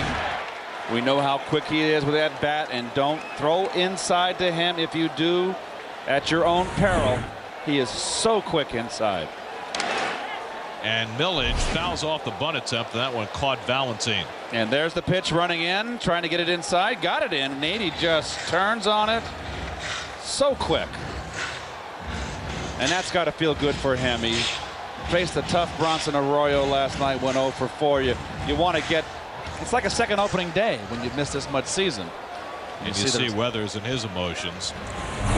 Well, you have to wonder about Weathers and his health right now, but it has to feel great for Nady coming back from the appendix operation. And it had been a long time since he had a hit because he was struggling a bit right before he went down. As Millage fouls one back. 0-2. And as we mentioned earlier, you know, Nady is still not 100% in terms of his stamina. It's going to take him a little while to get back to feeling 100%, but he's well enough to go out there and play, and strong enough to hit one into the bleachers. Well, that'll make him feel strong. That's 3rd home run tonight. And Millage lines one to right center, and that's a base hit. So Lastings Millage has his first hit of the night, and nothing is going right for David Weathers. Well, this is what I saw from Millage in spring training. Going the other way naturally. It's a slider. See the finger on the side of the ball. There's a circle spin. Not much of a slider in a good spot. But we saw Millage going to right field naturally. He had to reach a little bit there. And if he learns to do that. And Sanchez gets drilled. Weathers drills Sanchez, and it looks like he's all right. After giving up a walk, a 2-run homer, and a base hit, Weathers comes up and into Sanchez and got him on the right hand.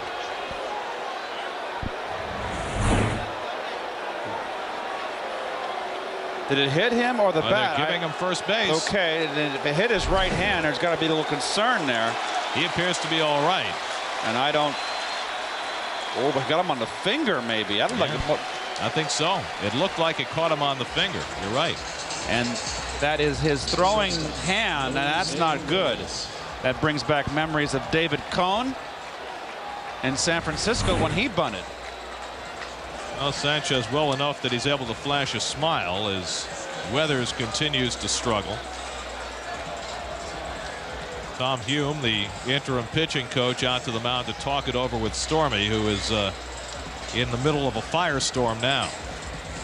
That's Kent Merker, the left-hander. We've told you on the opening game of this series that this Reds bullpen has been giving it up. They ranked 14th in the National League with a .501 earned run average, and that's not getting the job done. So Weathers is going to stay in. A lot of patience on the part of Jerry Narron because Weathers looks dreadful. I don't think you're going to bunt here with Reyes, are you? Not as hot as he's been. Well, you can drag bunt. You've got to play in. I'd give him a pitch to hit. Reds are playing for the bunt, but Reyes set to swing. Good cut. I can't imagine you'd bunt with Reyes as hot as he's been, because he's not going to hit into a double play anyway. I think that if he bunts, it'll be on his own. You've got a chance to break this ball game open. You got a hot hitter up. I couldn't agree with you more, Gary. 6-2 New York. Millage with great speed at second. Sanchez at first and nobody out. And still the Reds looking for the bunt. And Reyes a little bit late, 0-2. And there he pulled off on a pitch away. Now no one is perfect, but he has been throughout this game, his first 3 at bats right there. That's the first pitch that he pulled off on. Weathers just looking for an out. Reyes slaps one. Phillips with a tough play gets the out at first as the runners advance.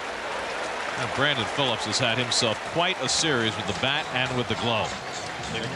1 out. This is not an easy play, Gary, and you are absolutely right. That in-between hop, he had to charge it because Reyes runs so well. You just couldn't afford to play back and wait for a long hop. You had to go get it and get the in-between hop and throw on the run. That is just really, really a fine play. I thought he might spin and try and get the out at second with the pitcher running. I thought so too. He had a chance. So now the infield has to come in for the Reds with second and third and 1 out. LaDuca 1 out of 3, doubled off the wall back in the first. And he lines one down the left field line. That's a base hit. It'll bring home 2. Millage and Sanchez score. LaDuca to second with a 2-run double. He's got a 3 RBI night, and the Mets now have an 8-2 lead. First ball hitting, slider, hanging. And LaDuca, there's the fingers on the side of the ball, the circle, right down the middle. LaDuca got fooled by the change of pace. Just kept his hands back, let go with one hand. Outstanding hitting. Millage scoring easily, and Sanchez showing some good wheels right behind him. He coasted. So LaDuca, who had been struggling coming into this night, has a couple of doubles and 3 RBIs in the game, and Jerry Naren's going to stay right with Weathers, who was a workhorse for 2.5 years for the Mets here in 02, 03, and part of 04, and he is just getting tattooed here tonight. Here's Beltran, who's 0 for 2 and a walk. And Carlos takes a strike. Mets with a 4-run 7th inning to break this one open. It's now 8-2.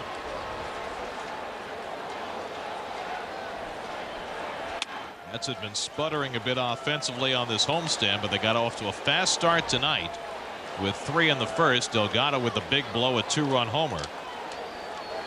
Traxel hit a home run, and now the Mets have jumped all over Weathers here in the 7th. 1-2 to Beltran. Well, when you're on the bench and you're the Mets, you've lost 3 out of 4 after a great road trip and you haven't hit. It's like, we were due. That's what you tell each other. We were overdue, long overdue. And Keith, the goal has been to get into this Cincinnati bullpen. They have struggled so mightily, and Weathers' health is an issue right now. They don't know what's wrong with his shoulder. He's trying to pitch through it. They couldn't get into the bullpen last night with Arroyo, but they were able to do so tonight. And Weathers was their stopper earlier in the season. Says 9 saves. 3-2. Now Todd Coffey has taken over that role as the closer for the Reds.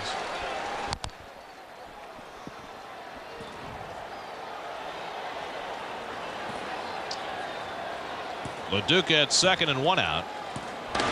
And Weathers, after getting ahead in the count, walks Beltran. His second walk of the inning, and that's going to be all for Weathers. Well, they faced 7 batters, retired only 1 of them. And Jerry Naren will make the pitching change here and bring in the left-hander Merker to face Carlos Delgado. This call to the bullpen brought to you by Singular Wireless, raising the bar. This copyrighted telecast is presented by authority of Sterling Mats and may not be reproduced or retransmitted in any form, and the accounts and descriptions of this game may not be disseminated without the express written consent of Sterling Mats. For the Reds. Get ready for good times and great baseball at the beach at Keyspan Park this summer. Brooklyn Cyclones tickets are on sale now at Keyspan Park and at the Shea Stadium ticket window. By phone, it's 718-507-TIXX and online as well at brooklyncyclones.com. Pedro Martinez marching to his own drummer. And you wonder what starting pitchers do in between starts? He's had that bat in his hands throughout this homestand. It's a metal bat of some kind. He carried it out on the field Sunday after the Mets won and was basically knighting everybody with it. He just struck out. Well, he's not a hitter. He's probably hitting his own pitches. That's not fair. You know, you were never a starting pitcher. You didn't know what it was like to sit there for 4 days and be bored. I understand. They were never bored with us, with starters. They were always thrilled with our play. There's Kent Merker, the veteran. You were very entertaining. Yes. It's got to be boring for starting pitchers in between starts. Here's Delgado with 2 on, and he swings and misses the fastball. Oh, please. That bat is his prop. What is? But he is one of a kind. He's doing the tuna. Talk about entertaining. Pedro's turn will come up on Thursday afternoon, and he'll entertain us with his right arm instead. Delgado to center field and Griffey in. 2 away. So Merker comes on to get Delgado to fly out. 2 out and 2 on, and now the Mets bat around here in the 7th. David Wright, the 9th man up. David looking to join the party. Everybody else in the lineup has at least 1 hit. David 0 for 3. Aaron Heilman up in the Mets bullpen. Sanchez finished the top of the 7th and batted here in the bottom of the 7th, so we'll see what Willie has in mind.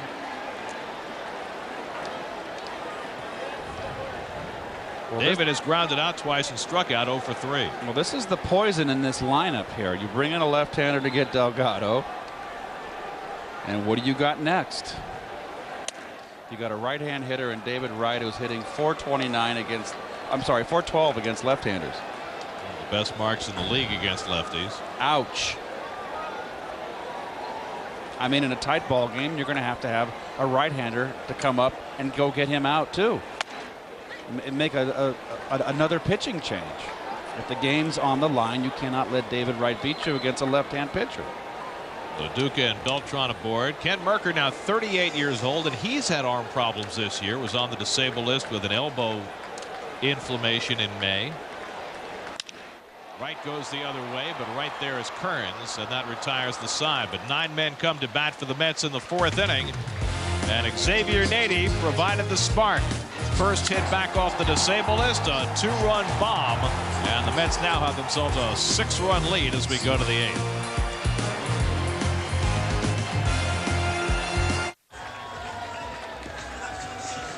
We go to the 8th inning, and Aaron Heilman takes over the pitching for New York. Remember, Duaner Sanchez got hit on the hand trying to bunt. Now the most advanced traffic information is just a click away with WB11.com's commuter cast. Get real-time traffic updates on your computer every weekday afternoon at 4. Log on to WB11.com for commuter cast. I would assume that Sanchez getting hit has something to do with Heilman being in the game. I agree 100%. And the fact maybe that it now all of a sudden it is an 8-2 ball game. But if he got hit in the finger, even if this game remained tight, I think they would have brought Heilman in, because you want to get, whenever you have a what is that? Is that a skunk? A skunk cap. You never had a skunk cap as a kid? It is. I'm going to go get one. Why didn't I have one of those when I was a kid? I remember the Davy Crockett hats, but that's a little different. I had a Davy Crockett hat. Ryan Friel takes a strike. You did?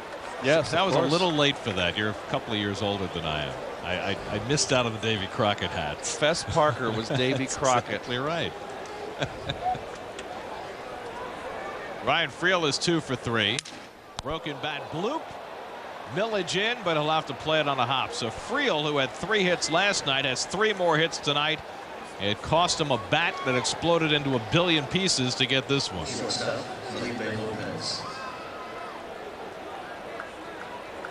And he can't help but at least venture a little bit of a smile. Well, you always love those 3-hit ball games. And you'll take that third hit, any way you can get it. We have seen our share this year of pesty players at the top of the order as Lopez grounds one to Reyes. They get the force, but not the double play. Lopez with just too much speed as Friel went in hard on Valentin at second. But, you know, between David Eckstein and then Brian Roberts over the weekend and now Friel, these guys will drive you nuts.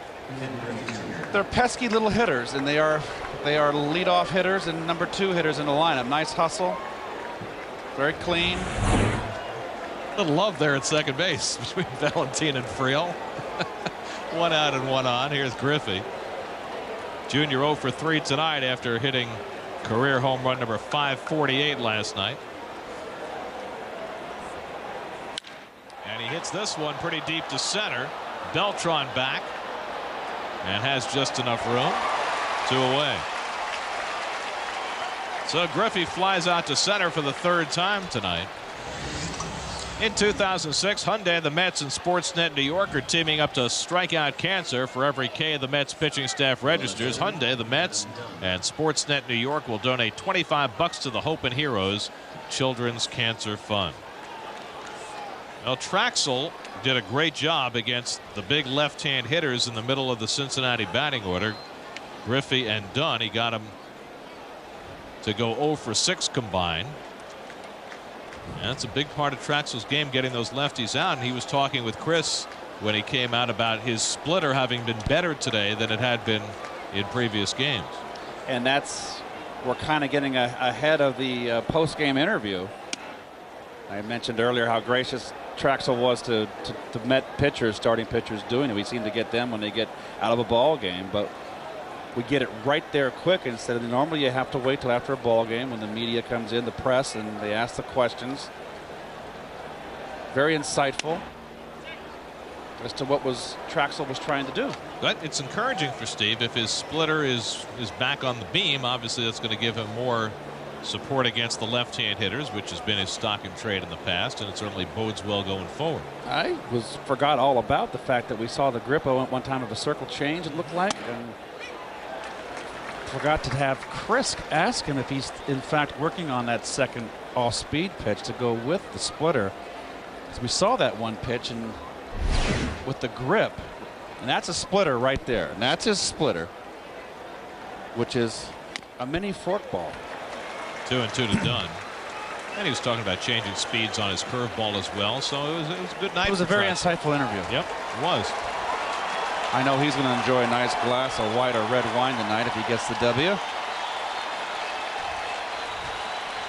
He is a wine connoisseur. 2-2 to Dunn. Shallow left. Millage in. And he picks it off, side retired. So Heilman works around a broken bat single. Second straight outing in which he's hung up a 0, and it's 8-2 New York.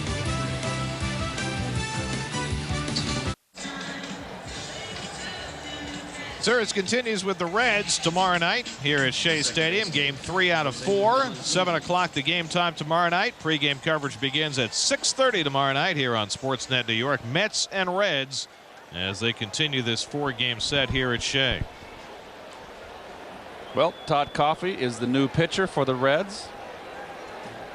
He's now their closer, but he's in here to get an inning of work. Reds have been struggling. Not a whole lot of save opportunities for him. And Jose Valentin leads off the home 8th. Todd Coffey's a big guy. 6'5", 230. But when the Reds signed him in 1998 at age 17, he weighed 305 pounds.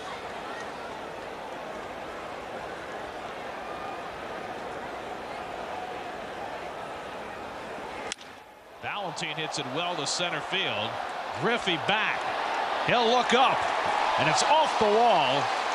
Valentin heads to third as Griffey finally tracks it down. He's being waved home. The ball loose, drops into home plate, and Valentin is out at the plate. Well, Manny Acta aggressively sending Valentin home, trying for an inside the park home run.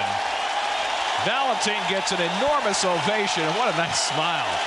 They'll get credit for a triple, and Griffey's throw that missed every cutoff man somehow got to home plate in time. Right on the money, and a good call by Manny Acta with an 8-2 win. Go for it. It took a perfect throw. If that ball is 10 feet up or either side of home plate, he's safe. And how about Jose Valentin being blocked off home plate by his brother for the tag? Yes, very good point. Now watch that this ball bouncing throw. away from Griffey. Watch this throw. He heaved it. That is a pretty doggone good throw right there. Hit the back side of the mound, actually the front side to home plate. So it got that little, on the slope, it got a little help. But what a strong arm. We always knew Griffey had a strong arm. Little brother was not allowing big brother to score there. He blocked him off very nicely. Oxygen. Nady hits it well. Griffey back looking up, and it's out of here! Xavier Nady with his second home run of the game. And now he's back for real. And it's 9-2 New York.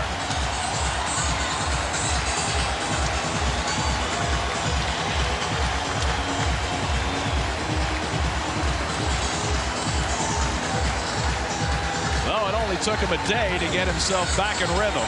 First 2 home run game as a Met for Nady, his 11th of the year. Well, he just needed 24 hours. That's all. 48 hours to get it going.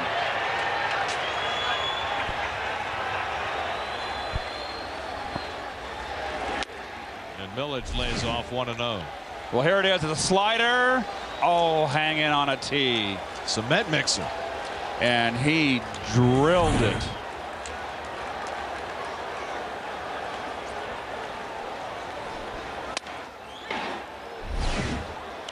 Here it is right here.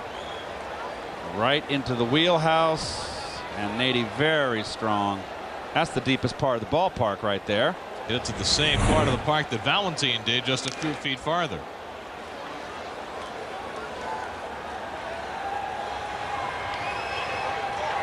So Nady with 2 home runs tonight. The Mets have now hit 4 home runs in the game. And the Reds bullpen, which has been their Achilles heel lately, has blown up on them again. It's almost said back-to-back home runs if Valentin had been able to leg that inside the Parker home.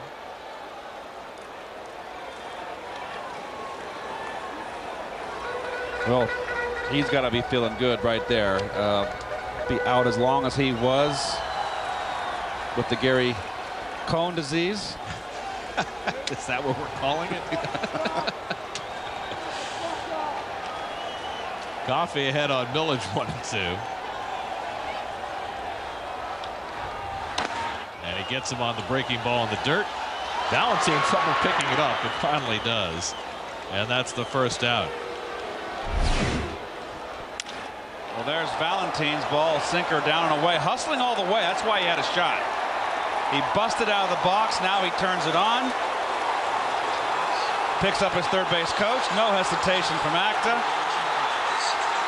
And just a perfect throw gets him. His brother drops him.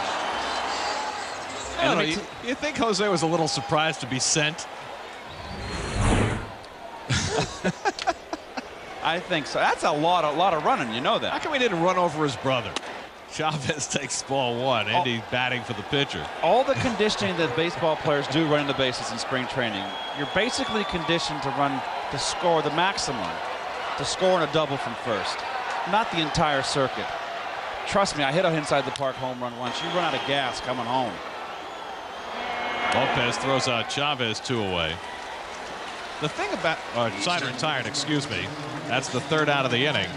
So the Mets had a run on Nady's 2nd home run of the game. Nady back in spades as the Reds bullpen blows up again. As we go to the 9th, it's 9-2 New York. With a Chevrolet Baseball Night New York update, I'm Matt Yaloff. Blue Jays and Braves in Atlanta, and Reed Johnson with his 4th home run of the year. The Jays up on the Braves 4-2 in the 6th. Garrett, take it away. Those Jays can hit. Thanks, Matt. They've got the best offense in the American League right now, and the Mets will be going into that maelstrom at the Rogers Center in Toronto coming up this weekend. Darren Oliver takes over the pitching as we go to the 9th inning, looking for the final 3 outs with the Mets up 9-2. And Darren has been the quintessential middleman for the Mets. He has been the guy that's gobbled up the big innings in the middle for this ball club and has done a fantastic job. That ERA, a lot of relievers can have great ERAs. They can be deceptive because they give up other people's runs. His ERA is indicative of the year he's having. Here's Austin Kearns, 2 for 3 on the night, and he takes ball 1. And the interesting thing about Oliver, and it goes all the way back to spring training when he was competing for a job, in the past he was never a left-hander who excelled at getting lefties out. But during the spring he did a great job in that regard, and it's carried over into the regular season. Lefties hitting just 178 against him. He's kind of refashioned his approach to left-hand hitters, and it's made him that much more valuable. He was not in the Met plans in spring training, trust me. He was. We all know the story. Feliciano made the team, and then they changed their mind at the last minute. Oliver was on his way home, came back. Feliciano was on his way to New York, had to go to minor league camp. Oliver has just done a terrific job, and Feliciano has since joined the team and done a fine job too. They have gives the Mets 3 left-handers in the bullpen. And Oliver's been able to soak up innings, work 3-4 innings at a time. Here just being asked to get 3 outs. He can hit a little bit. He's just been a very valuable guy as the 12th man on that pitching staff, and the unsung hero. The middle relievers get no kudos, or they just kind of do the dirty work. Big bouncer for right.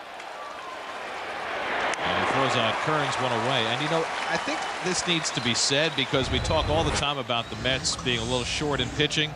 Mets have the best staff ERA in the National League, and they have had for most of the year. As we check out the AOL game summary, Loduca with a big night, 3 RBIs. Nady with a couple of homers and 3 RBIs himself. And Traxel with his 3rd career home run to go with 6 solid innings of pitching. And on his way to his 3rd consecutive win as Tom Glavine looks on. Want a better high-speed internet? You belong at AOL. Hatteberg 0 for 2 and a walk. Pedro and Glavine have led the way on this staff, but the Mets have gotten contributions up and down the pitching staff, and more and more the back end of the rotation is holding up its end. El Duque pitched another good game last night. Alay Soler has settled in nicely, and Traxel's pitching his best baseball of the year. 2-1 to Hatteberg. And these days, you don't win with 4 or 5 pitchers. You win with 11 or 12 pitchers. Down the right field line, and that's an extra base hit for Hatteberg. And he'll pull in at second base with a 1-out double. So 1 out and 1 on. Don't forget, Geico Sports Night coming up tonight. We'll go back inside the Mets clubhouse for post-game reaction. Complete coverage of the Brooklyn Cyclones home opener as they host the Staten Island Yankees in a mini Subway Series. And the Yankees with a chance to help the Mets as they take on the Phillies. All that plus a complete recap of the National League and American League East on Geico Sports Night immediately following Nissan post-game live. There's Brandon Phillips, who's been aboard 3 times tonight. Walk, double, single. And Phillips now 4 for 5 in this series. Throw in some shining defense, and he's done a terrific job with Javier Valentin on deck. Flared foul, 1-1. Mets have led this game right from the outset. Got 3 in the first inning, a 2-run homer by Carlos Delgado, and they have not looked back. A crowd of better than 38,000 tonight looking on as Oliver tries to get the final 2 outs. Ouch. Jammed Phillips, 1 and 2. Well, we know that Oliver likes to throw that cutter in on the hands of right-handers. It's his predominant pitch. He throws it 90% of the time. And there it is. See that little slight circle, not quite a full circle. And that hurts. Might be the only thing that slows up Brandon Phillips right now. Phillips was a huge prospect with the Expos. They traded him to Cleveland in the deal that brought them Bartolo Colon. Remember when Omar Minaya was up in Montreal and they tried to make a playoff push and they brought in Colon. And Phillips was one of the prospects who went the other way. Grady Sizemore was also in that deal, so it was very productive for Cleveland. They also got Cliff Lee in that trade to second base. And Valentine throws out Phillips 2 away. And Phillips never blossomed in Cleveland the way he was supposed to as Hatteberg goes to third, but this year he has. And now the Reds are down to their final out. And here's Xavier Valentine, who drove in a run with a sac fly, otherwise 0 for 2.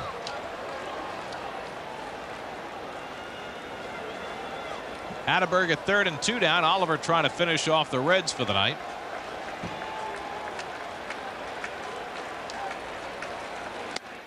Strike one to Valentine. Batting right-handed for the first time tonight. He's a much better left-hand hitter than right.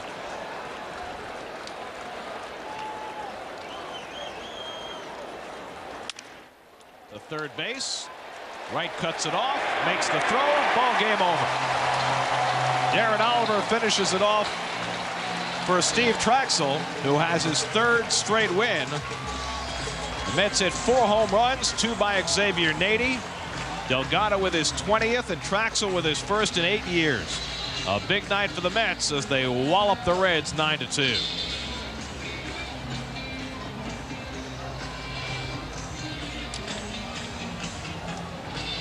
So plenty of smiles for the Mets.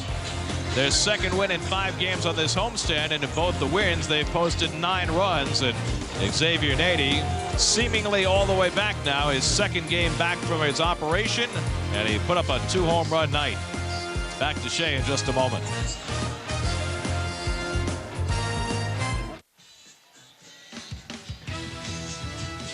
New York Mets baseball on SNY is brought to you by Dodge. You can take life as it comes, or you can grab life by the horns. Dodge.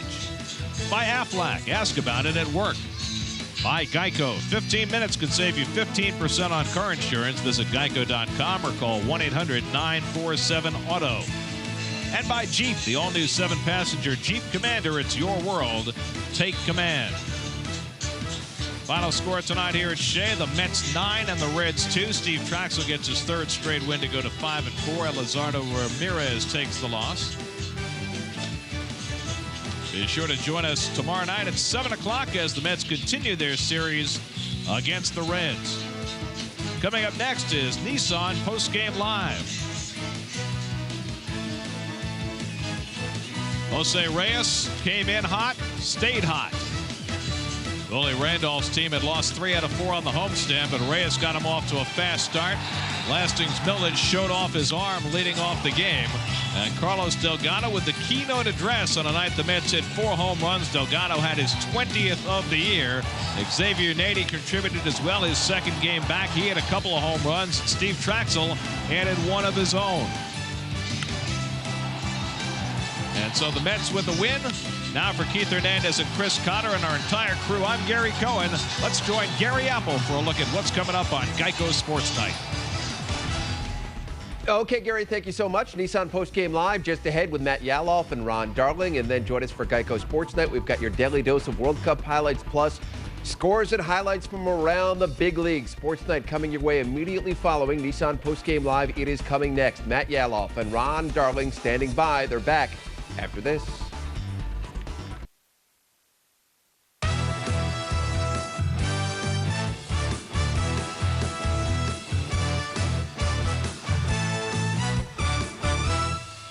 This is Nissan Postgame Live. Ron Darling and Matt Yaloff inside the Sportsnet New York studios in New York City. Geico Sports Night follows this program. The Mets take care of business, Ron, and they have been able all season to avoid the extended slump, the extended losing streak, and that is clearly a key to the Mets' success. You know, I think that's the key, Matt, for any team, because you see a lot of teams, they go around the league and they'll have, Phillies do this, in fact. They will go 9 games, well, they'll win 9 in a row, and then they'll lose 5 straight. This is a very, very concentrated team. Willie Randolph has his these guys playing the right way. They have them playing hard every night, and I think that's why they've stayed away from those long losing streaks. All right, let's take a look at how the game developed tonight. Reds and Mets, game 2 of a 4-game set. Elizardo Ramirez on the mound for the Reds, and Jose Reyes, Ron. I mean, what can you say about this guy? When this guy's hot, nobody's better. He just does not stop. When he gets on, also, he scores. 8-game hitting streak for Jose Reyes is alive, and Paul Duca slumping a little bit lately, but here gets it done, drives in Reyes, and the Mets, again, in the first inning, jump on top, and they are in the lead. Duca was 0 for 13 going in at bat, but he got it well in a hurry. And 2 batters later, it's Carlos Delgado with a home run. You know, his 20th of the year. Carlos Delgado, if you're not careful, he'll beat you anywhere. No one else in the league hits that pitch. Top of the second, 3-0 Mets. Steve Trachsel gets Javier Valentin to hit a fly ball to left and check out Lasting's Millage. He goes back, he comes forward, and that would end the inning. So Steve Trachsel now. You talked about him pitching inside as being a key. What about Steve Trachsel at the plate, Rob? Well, hitting inside, he's pretty good, but the count was 0-2. He worked at the 3-2, got this fastball, and he even admitted it to our own Chris Carter that he watched that one. Well, you know what? Everyone's watching that one. His first since 1998, and I don't even, you know what? I don't even know what that is, but it's Pedro Martinez doing something. No comment. I mean, seriously, whatever you think it is, it is. Top of the 6th, 4-1 Mets. 1 out, and that shift is on. Everyone's over on the right side, and Ken Griffey Jr. grounds out. Adam Dunn comes up next. They do it again. Have you ever seen this? 2 of these shifts consecutively. Well, the reason it works, though, is great pitching by Traxel. Left-hander sitting 372 coming into the game. Left-handers tonight, 0 for 16. Wow, okay, well, you have the numbers. Duaner Sanchez in, Steve Trachsel out, and Rich Aurelia, he's the guy with first and third. And look at this, another double play. How many huge double plays has this team turned? I like the emotion from Delgado there. The bases loaded. Traxel left the bases loaded. Sanchez picked him up. All right, 7th inning now. 4-2 Mets, and this is where things get crazy. Xavier Nady, the X-Man, his first home run since coming off the DL. He came off and played yesterday, didn't do much. That's his 10th of the year. That's got to feel good, I would think. Well, that's a lot of the stuff you saw in early April. And then LaDuca comes up and drops this one in left field with Millage and Sanchez scoring. LaDuca coming out of a slump, 3 RBIs tonight. Yeah, and even when he's slumping, he still does the little things, so just an added bonus. And here is Nady one more time. It's not a replay. This is Nady in the 8th inning, his 2nd home run of the game. That's a shot. That's over 400 feet, and the Mets win and win big. And again, you know, whatever it is to you is what it is. I'm not going to go there. 9-2, your final score. The Mets beat the Reds, and Steve Trachsel gets the win. He's 5-4. So now, Ron, suddenly he is on some kind of roll here where Steve Trachsel, 3 consecutive games. Look, he's not pitching Cy Young caliber baseball, but he's winning. Well, it doesn't matter. What he has to do really is just go out and do his job, and he has done that. 2003, he had 16 wins, kind of pitcher that you wanted to go to, have the ball at all times, and he's starting to prove that again. A great home run for him, I'm sure it's a great thrill. But even more of a thrill is the bottom of that rotation. Soler, El Duque, and Traxel are just coming through. Yeah, we're going to see Soler tomorrow in Game 3 of this series. One quick note here on Carlos Delgado and this home run, his 20th in the team's 70th game. He's only the 4th Met ever to hit 20 home runs in the team's first 70 games. The other 3, Dave Kingman, Darryl Strawberry, Mike Piazza. So Carlos Delgado, as advertised. Xavier Nady, as advertised. 2 home runs tonight. He was with Chris Cotter just a few minutes ago. Well, I'll just make it simple for you. You're feeling a little bit better today than you've been in the last few weeks, huh? It's just nice to be out here again. You know, it's some nights you're going to get some hits, some nights you're going to struggle. But fortunate enough, I got some good pitches to hit and was able to do something with them. When you talk about struggling, last night you struggled a little bit. Arroyo came in here. Everybody struggled against Arroyo. So to get that first big pop today, was that kind of a weight off your shoulder? Yeah, it is. You know, I tend to put a lot of pressure, you know, and obviously with your feet off the fans coming back, and you know, it's nice. You can kind of relax and then enjoy the game again. Well, 3 out of 4 losses coming into tonight for this team here at home, and the bats have been kind of quiet. So was it just a matter of time before you guys exploded again? Yeah, I think everyone's got confidence in this lineup. You know, we're going to hit some bumps in the road, but you know, hopefully there won't be many of them, and we can do what we did tonight. How do you feel? 100% right now? I feel all right. You know, it's good to come out and sneak a couple in. So, right. Thanks, X. No problem. Thanks for having me. All right, he's a California guy. This guy was raised in California. He hung out in California. He played there. He's pretty laid back. Inside right now, he's got to be thinking, That feels good. I think so. You know, there were a few naysayers. One day back on the job, we were saying, hey, you know, maybe you got to keep Millage up. Maybe when Floyd comes back. Hey, listen, he did a great job in April. It's one of the reasons they have this great lead. And Nady came back and really shut up all those naysayers with 2 home runs and 3 RBIs tonight. Yeah, and we weren't naysayers in the pregame show. I didn't say you were. No, but we did throw it out there as what will they do? Clearly now there's no question, and there probably wasn't from the very beginning. Willie Randolph stands by his guys. We take a break here on Nissan Postgame Live. When we come back, more on this Mets win. We'll talk more about Steve Trachsel, and we'll go in depth on Carlos Delgado and his first inning home run. Don't go away. Welcome back to Nissan Postgame Live. Ron Darling here with us, and Keith Hernandez joins us live from Shea Stadium. Keith, Xavier, Nady tonight, 2 home runs. Not so much the hitting and the coming back from the DL, but talk about what the confidence that a manager has in a guy after being out for 3 weeks can mean to a player like Nady. Well, you know, Nady's the right fielder, and Willie's made that pretty clear. I think that he has given the sign of confidence to Xavier when he came back in the papers the last couple days, that he's my right fielder, always has been. We're just waiting for him to get off the disabled list, get healthy, and get him back in the lineup. He faced a very tough Bronson Arroyo last night, 0 for 4. You know, it's almost like a second opening day when you're on the disabled list. You come back, you've been out for a while, and, you know, you're a little edgy. It's like opening day, and so it's good for him to get off the snide, get that hit, and let alone do that, hit 2 home runs in a ball game. Keith, tell me about Delgado. How do you hit that pitch? I mean, literally off the ground. Well, the pitch sequence was pretty impressive, Ron. I'm sure you were, and I know you were watching. He threw 2 changeups to get ahead, a fastball up and in, I believe, and then came back with another changeup, but got it down, but got it on the inner half of the plate, didn't get it away. And Delgado let go with one hand. If he got that pitch on the outside corner, he would have had Delgado. But, you know, when you change up, if you throw it inside, you know, if a hitter hangs back like Delgado did and keeps his hands back and keeps his balance, which he did, a strong hitter like that, and also a left-hand hitter and down, he kind of golfed that one out of the ballpark. It was a pretty impressive at-bat, wasn't it? Yeah. Keith, talking about big lefties, let's stay with that theme here. Griffey and Dunn and the shift on consecutive batters. I mean, is that something that you've seen? Or I know during the game you mentioned it happens more and more. Why? Why is that happening?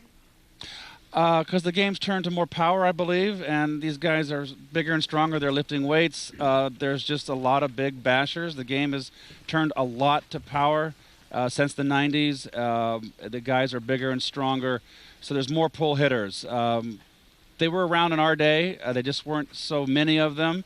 I mean, Dave Kingman comes to mind. We had a shift on for Dave Kingman. There's just more of them, and you know, every generation gets bigger and stronger. These guys, I feel like a midget out here when I walk around amongst them. You know, they're all 6'5", 6'6". They're just giants. Even the little guys are big. You're right. And I'm 6 feet tall, and I feel like a runt. All right, Keith, great stuff. Thanks so much. Okay. All right, Keith Hernandez at Shea Stadium. And so let me ask you this. Let's follow up with this here. As a pitcher on the mound, you got that shift going. Were you ever kind of looking over your shoulder wondering why these big guys don't drop a bunt down the third base line? Well, it always was, but I think the thing that happens, though, is that these guys are kind of unidimensional. I mean, they don't think about hitting a ball the other way. Carlos Delgado, the way he hits the ball, there's no shift in baseball that's going to stop that 2-run home run. So he's the kind of guy that his strength, he believes his strength is better than the team's weakness. So he's going to go with his strength and stay with that, and today it worked. And I guess guys of that caliber who would require that shift are not paid to lay down a bunt down the third base line. No one wants to see Carlos Delgado bunt. Nobody. No, apparently not. We return here on Nissan Postgame Live. Still ahead, Willie Randolph's comments after tonight's victory against the Cincinnati Reds. Ron and I return after a break.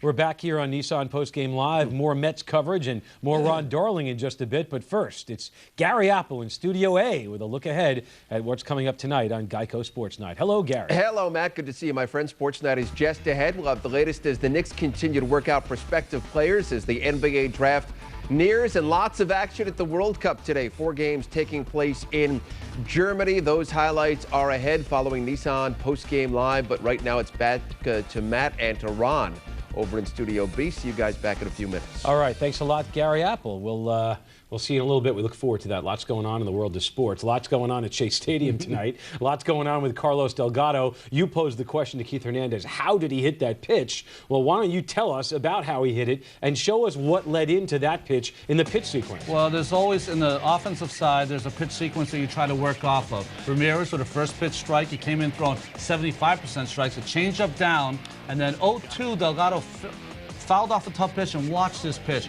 Almost at his shoe tops, and he's able to golf that ball over the right field wall. And the reason he's able to do that, Matt, is that he is a left-handed batter, a right-handed thrower. That right hand is his strong arm, and that allows him to golf that ball. If his left hand was his strong arm, he would not. He'd scoop it and it'd be a fly ball instead. I think there was some question coming into this season. If you kind of throw out the year with Florida, it was one season. He was in the AL in a place where the ball flew out in Toronto.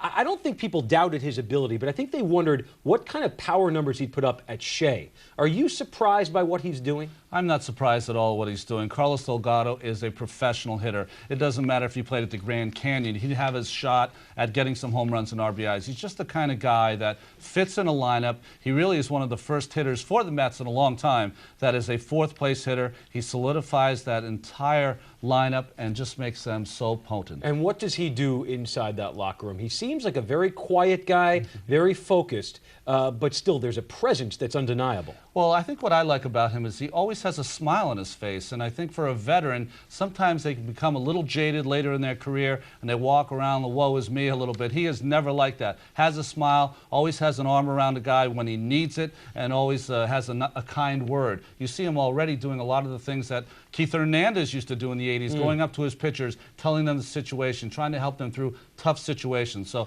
I think that's what's great about Delgado, and boy, I'll tell you, you can't pay this guy enough money to be in the middle of that lineup. All right, and you mentioned pitchers, and thanks for the segue and setting me up there to spike it. Steve Trachsel tonight, very good. 6 innings. You talked about him pitching inside, Ron. Take a look at the keys here and how he approached this game. Well, one of the things that he had his great split, and he had his great command, and he had location. Every pitch he threw outside in the beginning of the game was down and away. See where those pitches are? No one can handle those pitches. That's all you can do is pull them on the ground. Traxel with a nice play there. The thing that he did so well inside early in the game allowed him to get away with some of those pitches on the outside part. Valentin with this pop-up to left field. But I think after that, he went inside the Lopez, got some pop-ups.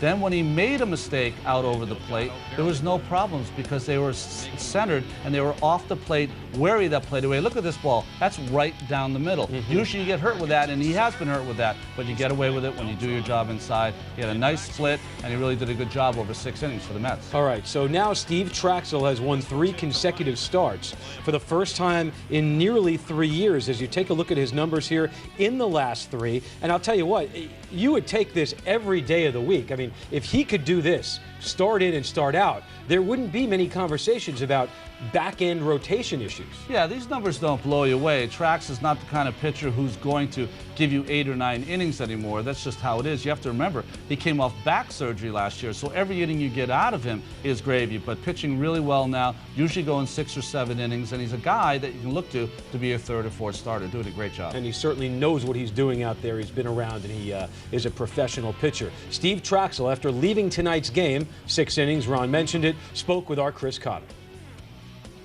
Hey, Steve, last time out in Philadelphia, you said some of your off-speed pitches weren't working quite as well. Did you have all your pitches working for you tonight? They were better tonight.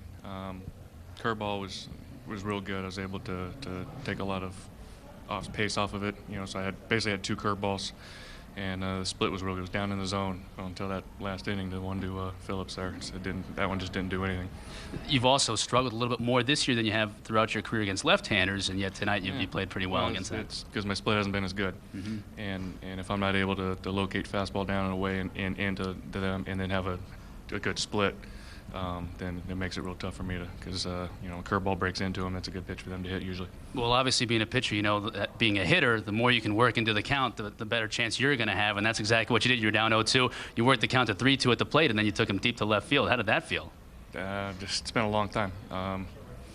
Just hope it holds up right now, and it was a nice feeling. It's been a long time. Actually, got to see that one. I've hit 3, and the other 2 I never even saw because I didn't think they were going out. So it was nice to actually see one this time. One final thing, Steve. When you're sitting on the bench after hitting a home run like that, does it take you a little while to get refocused to get back out there on the mound? I was actually thinking about that before I even got to second base. It's like, don't get too excited because then you'll go out the next inning and just screw the whole thing up. So that's pretty much thinking just keep your concentration, stay aggressive, and stay down in the zone. Okay, appreciate it, Steve.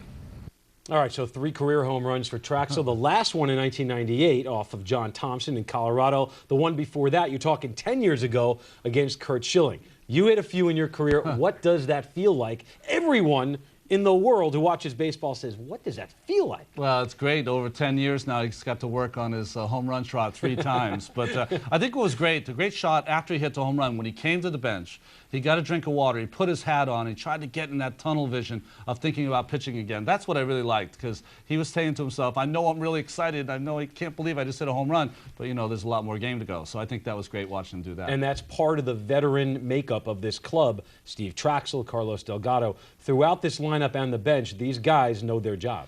Know their jobs, and also they're taking care of business. That's how Willie Randolph was when he was a player, and he has instilled that in his team, and they seem to be doing that every single night, like we talked about before. No 3-game losing streaks yet. All right, more to come on Nissan Postgame Live. Ron and I return, and then following this show, Geico Sports Night. Much to do here on Sportsnet New York. Stick around.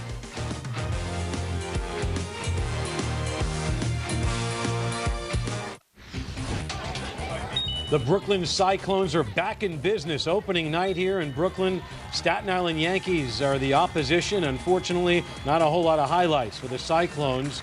Started off here with Jorge Reyes facing Kyle Larson. And Larson, I think he wins. I'm going to say he wins that battle. He had 2 home runs in the game. James Cooper stealing third base, and Martinez, the Cyclones catcher, throws it away.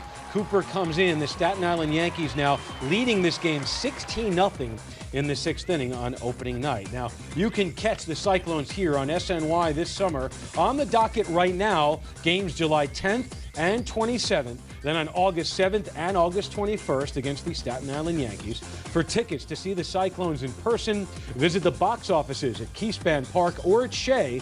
Call 718-507-TIXX or log on to www.brooklyncyclones.com. All right, Willie Randolph now, his team back on the winning track. Here's Willie Randolph after the game speaking to the media at Shea Stadium.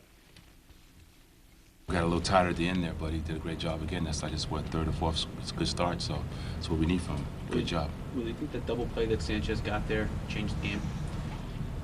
I mean, they got the time runs there and well, 2-run game. Not necessarily. We're still up, but it was a big play, obviously. I mean, Sanchez has been like that all year. He's been awesome coming in, getting big ground balls for us. When you think he's in a jam, he seems to get out of it, and all those other pitches are good. His changeup and his curveball, he has a real good sinker, and he came through with another big pitch there. But, big play at the time, but we still felt like we had the game in hand. If you had not added to the lead there, he could have gone back out for a second inning? Yeah, he was going to go back out, yeah. What about Nady? That's a real feel-good story, isn't it, for him to do what he did? Well, he's been doing that all year since he's been in the lineup. I mean, that's his 11th home run, I think, something like that.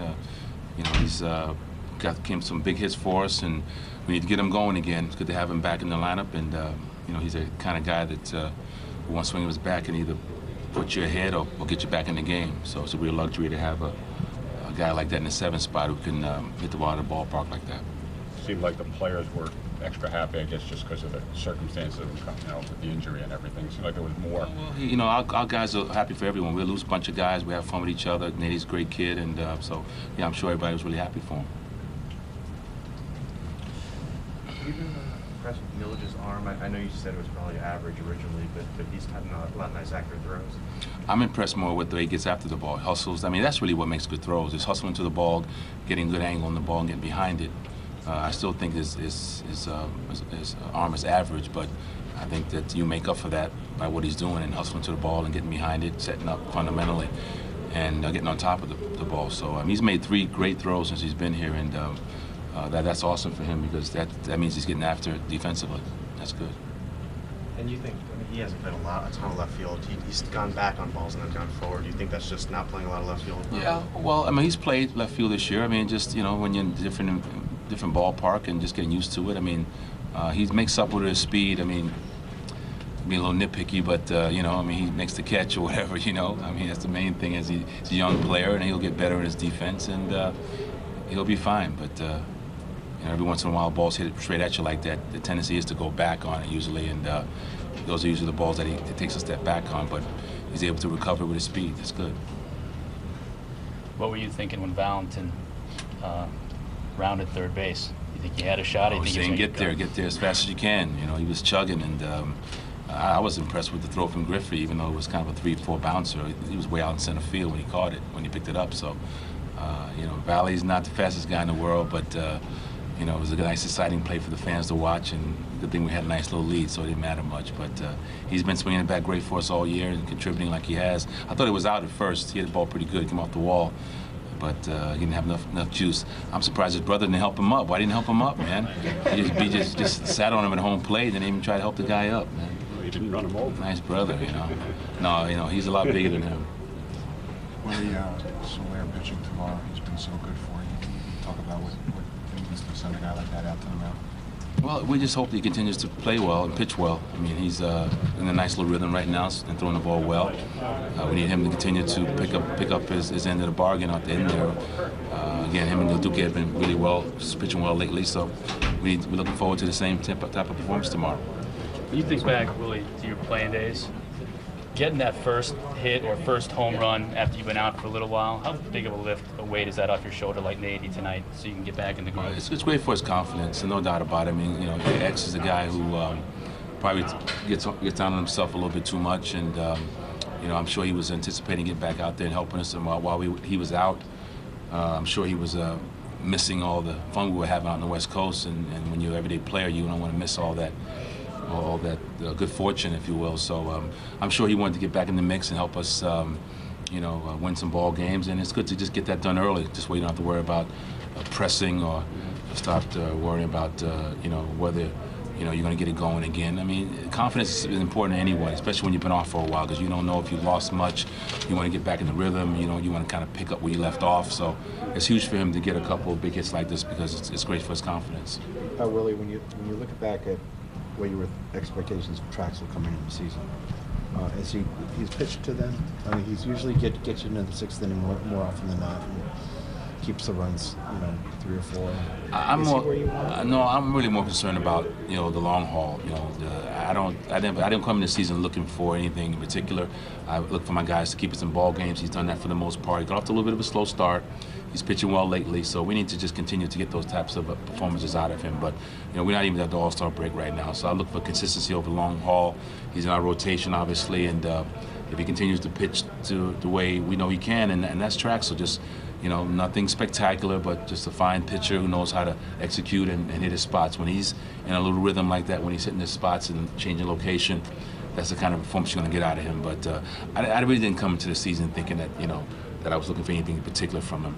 I mean, like everyone else, you have to perform to stay in the rotation, and obviously he's pitched well enough to stay in the rotation. Well, I asked that knowing that he was coming off a back problem last year, and his innings were limited. So, was there a physical concern? No, because in spring training showed that he was healthy. And once he got through spring training, I just knew that it was a matter of him just pitching like he's capable of pitching. I wasn't concerned at all about his health because he had done his exercises. He stretched out really good in spring training, and there was never a peep out of him as far as his physical conditioning. All right, we look ahead now to Game 3. Alay Soler takes the mound, and after that initial, I guess, getting to know you period in New York, he settled in, and the team has responded 7-2 in the last 9 starts made by the bottom 3/5 of the rotation. Yeah, they've done a great job. Last night, even though El Duque, the Mets lost, he went 7 innings, only gave up 2 runs. Tonight, Traxel 6 innings with only 2 runs. And Soler, his last outing at home against Baltimore, only 1 earned run in 6 innings. So really, a place that the Mets were really worried about is now coming into form, and that's a good thing. Yeah, and we'll see if Soler can do this tomorrow when he takes the mound, or at least takes the bat. It's the Nissan play of the game. You saw it earlier. It's Steve Trachsel going deep. Steve Trachsel with his 3rd career home run and his first for a Met pitcher since Sean Estes 4 years ago. So there's a little something that perhaps you didn't hear Gary and Keith talk about. Estes off Clemens. Oh, yeah, that's right. Yeah. Traxel off Ramirez. I don't know. I think Estes is still on top. All right, you know what? A home run's a home run. The upcoming schedule looks like this. Tomorrow against the Reds, coverage here begins at 6:30 with Baseball Night in New York. And then Thursday, the 4-game series wraps up. Coverage begins at 12:30.